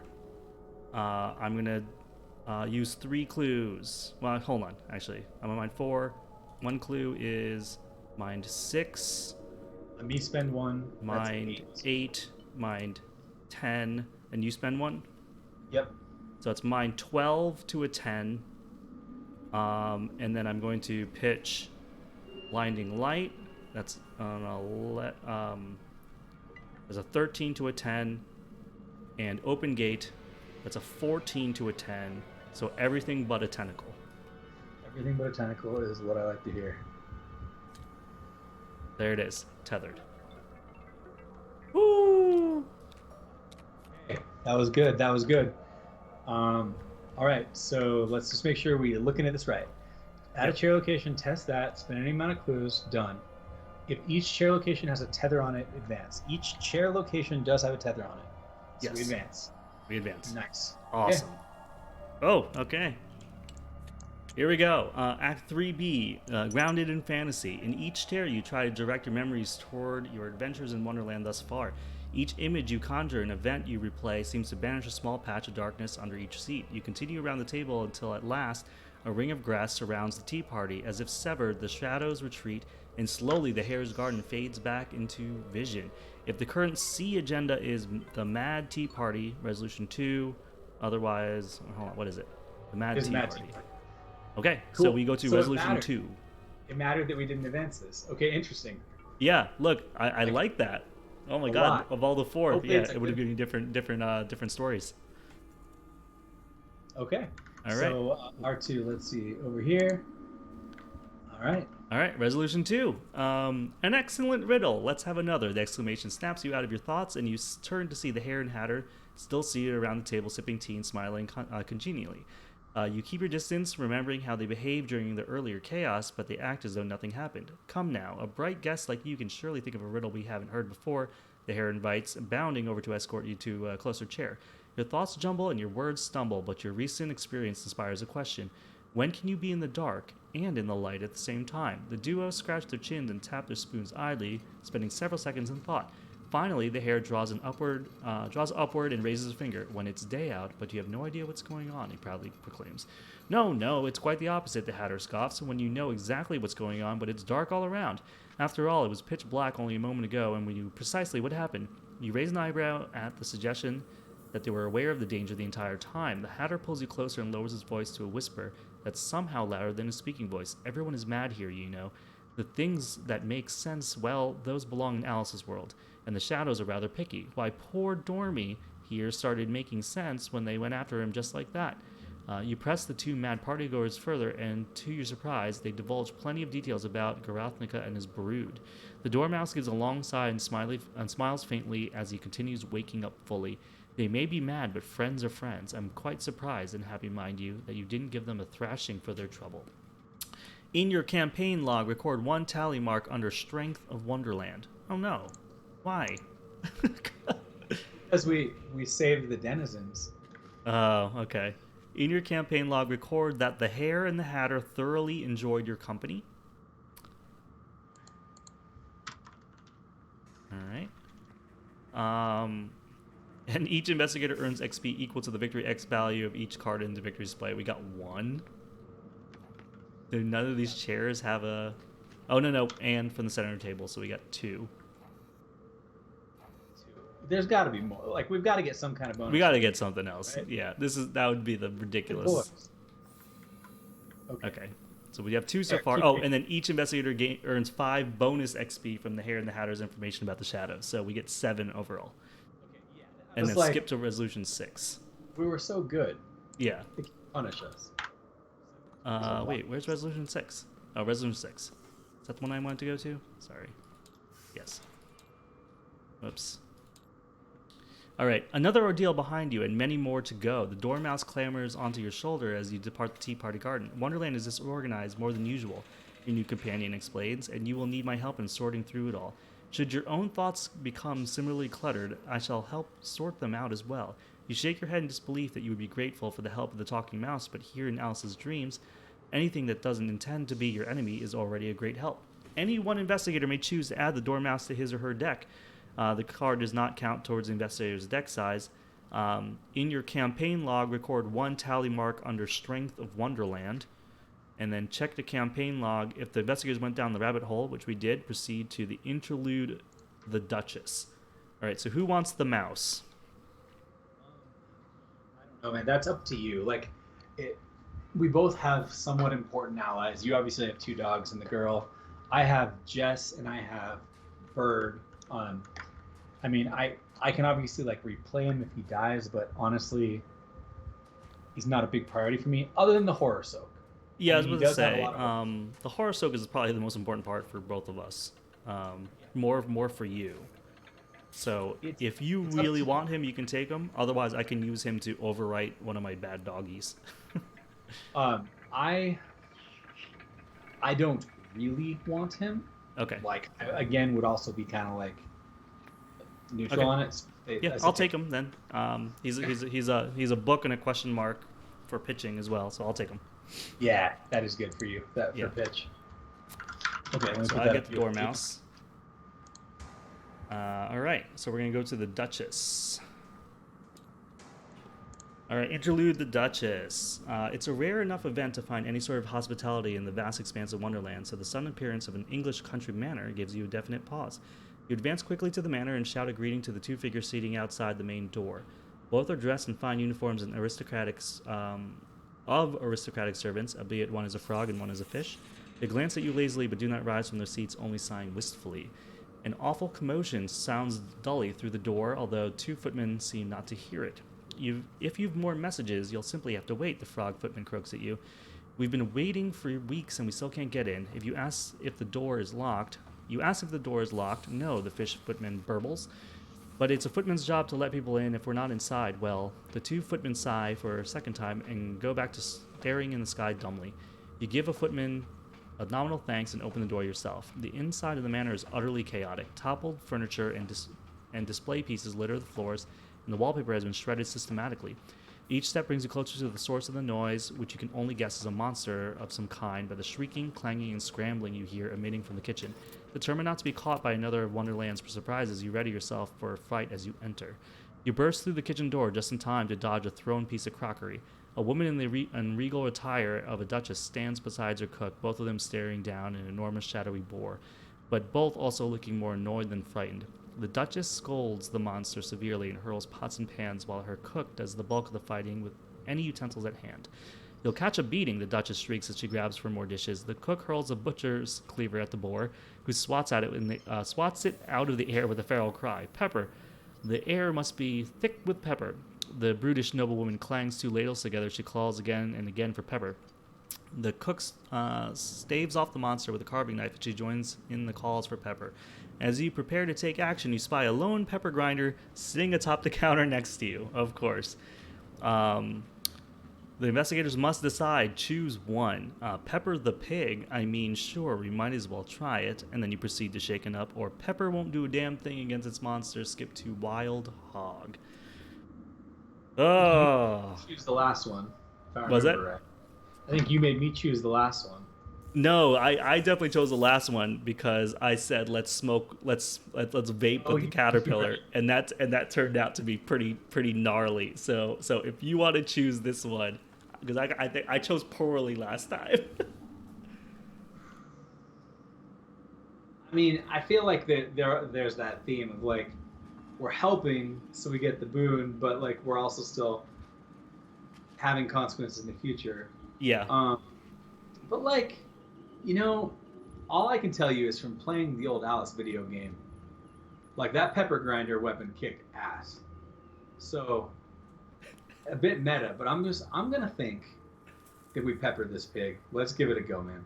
Okay, we're gonna pepper the pig. We're going to shaken up. You grab the pepper grinder, half questioning your own actions and half assuring yourself that Wonderland has its own bizarre logic, even if you can't make heads or tails of it. The handle whirls around easily, grinding the peppercorns and sending out a cloud of spice far denser than you expected. Seconds later, the entire kitchen is blanketed with pepper. You hold your nose, but the sneezes escape you all the same. The shadowy boar joins you in wild sneezing, while the Duchess and cook, who are completely unaffected, cheer, still hurling dishes at the beast. You can't make out a thing, but you can tell that the sneezes of the beast are growing more and more frenzied, until a single mighty expulsion clears the room of pepper along with a fading, shadowing creature. In the spot where the monster once stood, a baby with pig-like features lies in a bundle of cloth. It wails loudly, still sneezing as the Duchess prances over to pick him up. There, that'll teach you to throw a tantrum just to annoy us. You lower your weapons and scratch the back of your head in confusion, but the Duchess is completely delighted, and the cook has returned to preparing some unappealing soup. Come now, sing with us, dear. Speak roughly to your little boy and beat him when he sneezes. Wait, what? In your campaign log, record a tally mark under the strength of Wonderland. Oh, no. In your campaign log under Wonderland boons, record the Duchess. And now we add a cultist token to the chaos bag for the remainder of the campaign. Welcome. And now we skip to guidance from Alice.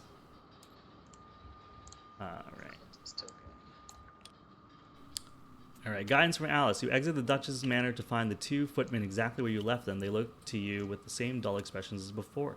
Got what you came for? The frog footman asks drearily. You're not really sure how to respond, but the fish footman doesn't give you a window to speak. I doubt it, he bubbles, or else this message wouldn't have arrived. He gestures to an enormous letter leaning up against the courtyard stones with your name written across the envelope. You wonder for a moment who could have possibly known that you would be at the Duchess's manor for such a brief span of time, and the answer soon occurs to you, Alice herself. You had hoped that getting help from the form of the letter would have been more direct and clear than the other forms of assistance Alice had given you. Unfortunately, you find the letter to be a jumbled mess of unrelated words. Is Alice's ability to contact you really this limited? You study the paper for several minutes, wondering just what the message is trying to convey. Some of the words you recognize based on your recent experiences, while others hint at challenges and dangers you have yet to brave. You carefully discount the out-of-place words until the remaining ones begin to make sense as directions. You double and triple check the letter, doubting your ability to make sense of this weirdness, but ultimately set off again through Wonderland, if for no other reason than to leave the chaotic manor behind you. Check the campaign log. If we went down the rabbit hole, then we proceed to scenario 2C, Bleeding Hearts. All right. Okay. Bleeding Okay. Well, that was a crazy one. That was a crazy one. We got a nice reward, but we also have up to the strength of Wonderland. Wonderland got very strong. You got like three. You got 3 tick marks, right? Yeah, we went from 1 to 4. Oh my god, dude, it's really bad. Yeah, so we'll have to take that into account going forward. Okay. Well, we do have a bucket load of XP, right? So yeah, we do have a buttload of XP. So let's get out the old draft here. And we both were at 0 before this, right? So we're at 7 now. Yep, we're at 7 now. Right. Do you want to go first or do you want to go second? Who went first last time? You went first last time, so maybe I'll go first this time. Okay. All right. So let's see. What am I? I'm Marie Limbo. We're gonna do the most current taboo list. And we did 4 cards, I think. Yeah, we did 4 cards for the draft. We did simple draft. I'm gonna do default weighting again, and I'm gonna say 7 XP. Here we go. Okay. All right, we got a Banish, a Mind's Eye, a Diana Esperance, and an Ineffable Truth. What is Banish? Evade. Use only on a non-elite enemy. This evasion uses head instead of foot. If you succeed, move the enemy you just evaded to any location in play. If you do a bad token revealed, this enemy does not ready. Okay, interesting. Mind's Eye. Myriad uses 3 secrets. Reaction when you would. Test your book, fist, or foot. Spend 1 secret to test your mind instead. Fast action, discard a copy of Mind's Eye from your hand. Place 2 secrets on this copy of Mind's Eye. And does that take up 2 arcane slots? Yeah. Yeah, it does. That's trash. Diana Esperance, another ally. Yay. Another expensive ally. Let's see. Fast action. Attach a non-weakness spell event from your hand to Diana. Limit 1 event attached to her. The attached event may be played as if it were in your hand. If it is not placed in your discard pile as it remains attached. Additional cost to play the attached event. Exhaust her. That's interesting. Do I even have good spell events? I have like Storm of Spirits, and I have that 1 Ward Protection is like the one that I really would want on her. And I would just be able to like ward all the time.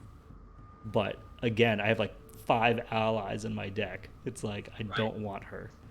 And Ineffable Truth. This is the one I don't think I've ever seen before. Action: spend 1 charge of 3 charges.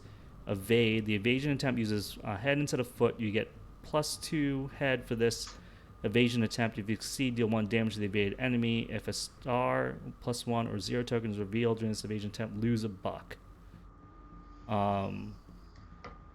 That's probably... God. I guess it's either Banish or Ineffable Truth. I don't really want either. So, I mean, the trade-off of both, it's like Ineffable Truth is more consistent. You have the higher number. Yeah. The advantage of Banish is it actually moves an enemy, and if you draw a bad token, it can double exhaust the enemy. Yeah. But it's not as consistent. So... Yeah. I think they both have their merits, and I think you having like 1 evade spell slot on the board isn't bad. Yeah. I mean, do you want to spend 1 XP? Do you want to spend... I know. I do like Ineffable Truth better than Banish, because I already have another one. Do I have a Banish in my deck already? I have a Blinding Light in my deck, which is sort of like... Yeah, I'm gonna grab this Ineffable Truth. Okay. Okay. I can grab another Ineffable Truth. So I spent 3. I have 4 left. I already have 2 emergency. Oh, this is like the upgraded emergency cache. Yep. I do have 2 emergency cache in my deck. It's like just 1 more card. Yeah, it just gives me a card. Recharge. I don't even have that many spells, so it's not even worth it for me to get this. But the Abyssal Tome, exhaust the Abyssal Tome, fight. You may use either book or mind for this attack instead of fist. When you initiate this attack, you may place 1 doom on Abyssal Tome You get +1 skill value and deal +1 damage for the attack for each doom. That actually works really well with me. It does. I mean, it does synergize the ability. Yeah. And it can give you a solid attack. And if you use it at the witching hour, Yeah. you could like do a big fight. Like you could go 1, then 2, then 3 or something. Yep, I think that's worth taking. Let's grab that tome. And I have 2 XP left. Ooh, a Rite of Seeking, dude. Investigate using the brain. Get +2 for the test. And I can discover an additional clue. But if I do a bad token, I get rid of my thing. I already have a Stargazing in my deck. I could get another Stargazing and get crazy. But stars are right in there. Or the upgraded Arcane Studies. Spend $1. So very consistent. What was that? It's also very consistent. I mean, it costs you less money. It's a great pitch card. And we can't. I mean, anybody that watched the stream right now like cannot deny that I basically was only good in this scenario because on the backs of Arcane Studies. Well, if you took this Arcane Studies, you could have 2 Arcane Studies in your deck, 1 upgraded, 1 unupgraded, like I was doing.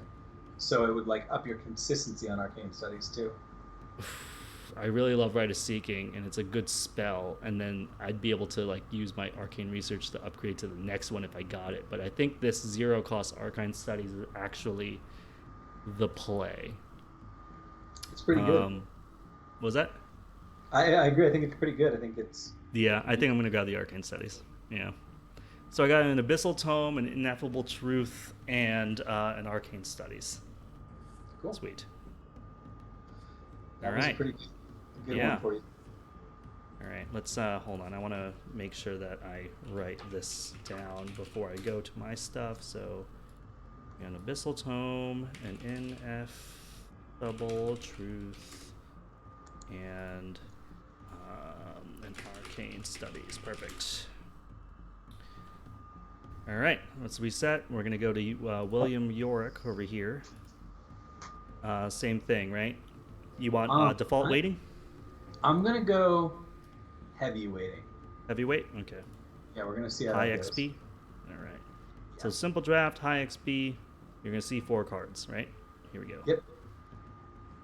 All right. I don't think the weighting did anything because this is all BS, Okay. dude. Certainly didn't seem to do much. Yeah. No. Okay. So reliable on my sword makes it really, really good.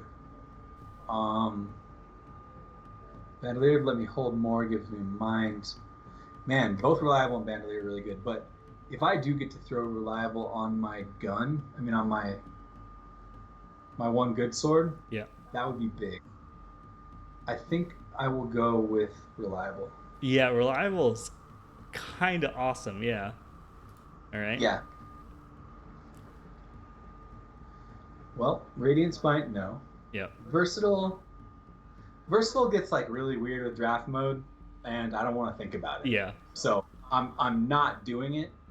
Vicious Blow is amazing, so I mean that's just the good choice there. I gotta take it. Yeah. The upgrade Vicious Blow is so good. Absolutely. Yep.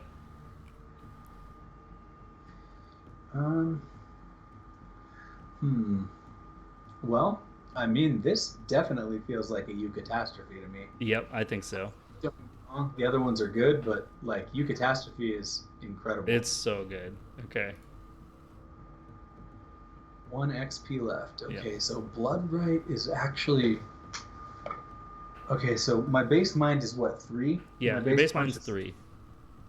So it does actually go and give me a big nuke. That's very tempting. Plucky I don't think I need. Fool Me Once is like cute, but I mean it could be good. I don't know. The But this- consistency on that's kind of weird. It is. And I think Blood Eclipse is something that there's only like a couple characters in the game I would even consider using it on, and he's one of them. So I think I want to take Blood Eclipse because I think he's good with it. Really? Okay. Yeah, because you look at it, right? My damage, my health pool is always so high, especially if I have Jessica out. Oh yeah, if you have Jess So out, it's basically- good. Yeah. I'm like, I'm going and swinging. I'm using my mind, so I'm going and swinging at like a 6 for +2 damage. Yeah. I mean, it's just none of the other ones are super good. Like Lure is interesting. Like I actually think it's a really really interesting card, but and it could be good. Like I could be talked into Lure if you really think that's it. But other than Lure, I mean, Fool Me Once is okay. Like it's not even really okay. It's a clever idea, but it takes too long to do what it needs to do, especially in 2-player. Yeah. That card's better 4-player when you do through the deck more. Plucky's off limits because I don't care about book at all. Yep. Yep. So it's either Blood Eclipse or Lure. So I'm leaning towards Blood Eclipse, but you could talk me into Lure if you No, really I mean, I would be excited if you got Blood Eclipse because I think it's like, because that's one of those cards that like I just don't see. Yeah. I hardly see anybody taking ever. So if you can make that work, I'd actually be really interested in seeing that happen. You know. It gives me a 3 damage ability, like which is nice. I mean, it's very rare. There's not a lot of things that generate 3 damage, so yeah, I want it. All right, I'm for it. Cool. Okay, so there you go. So we both use like all of our XP to draft some stuff. Matt here got the Blood Eclipse, you Catastrophe, Reliable, and a Vicious Blow. That was actually a pretty sweet draft for you, I must say.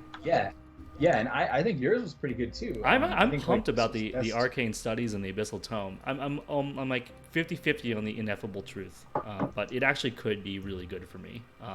Because if I had +2 Mind or Evades in this particular scenario, instead of doing that parlay, I would have just evaded them with my Mind instead. Got a stat buff, you know. It would have been great.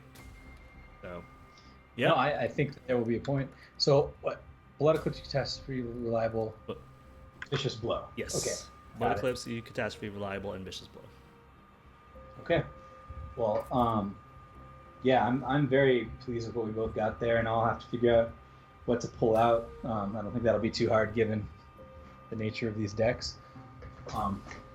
But that was good. That was fun, man. That mission was like mentally taxing the way we did it. It was mentally taxing. So I like that there's 2 different outs, right? Like we could have just started punching these guys.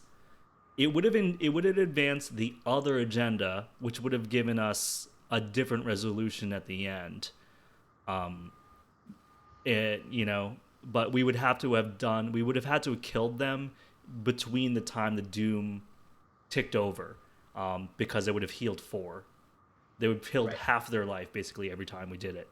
And I think we might have been able to do it, if we both concentrated on it.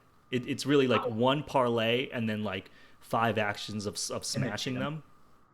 Well, if I drawn a weapon in my opening hand / mulligan, like I mulligan aggressively. I only think I kept 1 card. Yeah. I could have gone for that, but I didn't. So I didn't have like the initial damage output. So that kind of like steered the course towards the other possibility. Yeah. And plus the way the story was worded, it made me feel like I didn't want to do it. Like I was like if we can avoid it, I didn't want to do it. But you're right. Had we been more combat heavy, like, if you got a weapon, if you got like Time Worn Brand like right off the bat, and you were doing 2 damage every hit, I had my doggy out. Like we could have done some stuff. So it could have been cool. I'm interested in what would have happened there as well. But you're right. The whole thing was super interesting.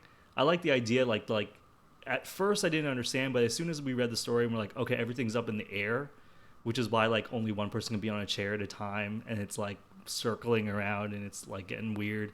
I think the one thing that was not clear, that could have been more clear, was the whole going to the center of the table thing. That kind of paused us in the middle of the game and be like, wait, can we just move there? Like, what's going on? Should we move there? Like, can we touch the dormouse from where we are? That kind of stuff. You have to in this mission. You have to have bad table manners. There was just no avoiding it. Yeah. Right. The way it's worded, it feels like it really is the only choice that works. So unless we don't advance any of the act, and all we do is like kill things as they come out and get worse and worse and worse. Like, what if we killed the Hare and the Hatter, and then they come back stronger as like a different version, and we kill those, and then kill those, and and then we just kill everything. I don't know. Right. If that was a possible ending, but I don't know. This was definitely very cool, and I was excited just like when the cards spawned, and we're like, oh, we're at the tea party table. Like, that's kind of awesome. What the hell is this gonna do? Again, really, really like excited about the story and like how it's coming together. Like, that felt completely different. And you're right, it was like a mental puzzle to figure out how to go forward. I feel like I did pretty good this one versus other scenarios. Yeah, absolutely. You definitely you carried most of that. I felt like I was like more bogged down, especially without the weapon start. So I definitely felt like you pulled more weight that mission than I did. Yeah, feel pretty good about it. I gotta say, Doggy did work. He did work. So I'm pleased. I'm pleased that I drafted both of those, because I was like, I don't know how this is gonna go. This could go really badly. We also got lucky, because when I popped my overzealous and we got like 4 encounter cards in a row or whatever, that could have been much worse too. Yeah, that was also scary. That was another real scary moment for sure. All right, awesome. That we went. This is probably the longest any of the scenarios have went so far, because things have usually gotten a little bit faster, but still, generally within time. So I'm pretty pleased with it. Again, if you're watching us on YouTube, thank you so much. Like and subscribe if you haven't done that already. Leave us a comment. Let us know how you're liking it. And for everybody watching live, thank you so much for joining us. I hope you're having a good time. Ben Archer in chat says longest tea time ever. Yeah, I agree with you. Yeah. Any final words before we sign off, Matt? No, I don't think so. I'll let that one soak in. All right, cool. We will be taking a break from Arkham next week, next Monday, and we'll be back the week after. Keep an eye on social media to see if me and Chris will do, or maybe Chris maybe we'll do some solo stuff on Monday. We'll see. But Chris and I will be back tomorrow afternoon, not Wednesday. We are switching our Wednesday stream to Tuesday for Chris's kids schedule, his daycare schedule, and so we'll be playing Zombicide tomorrow. So if you want to see more back-to-back Zombicide action, Crit Camp action, Arkham and Zombicide, tune in tomorrow. Other than that, I know I have some wheel spins. We'll save those tomorrow, and we'll say peace, good gaming, and good night. Bye, everybody. Peace, good gaming. Later.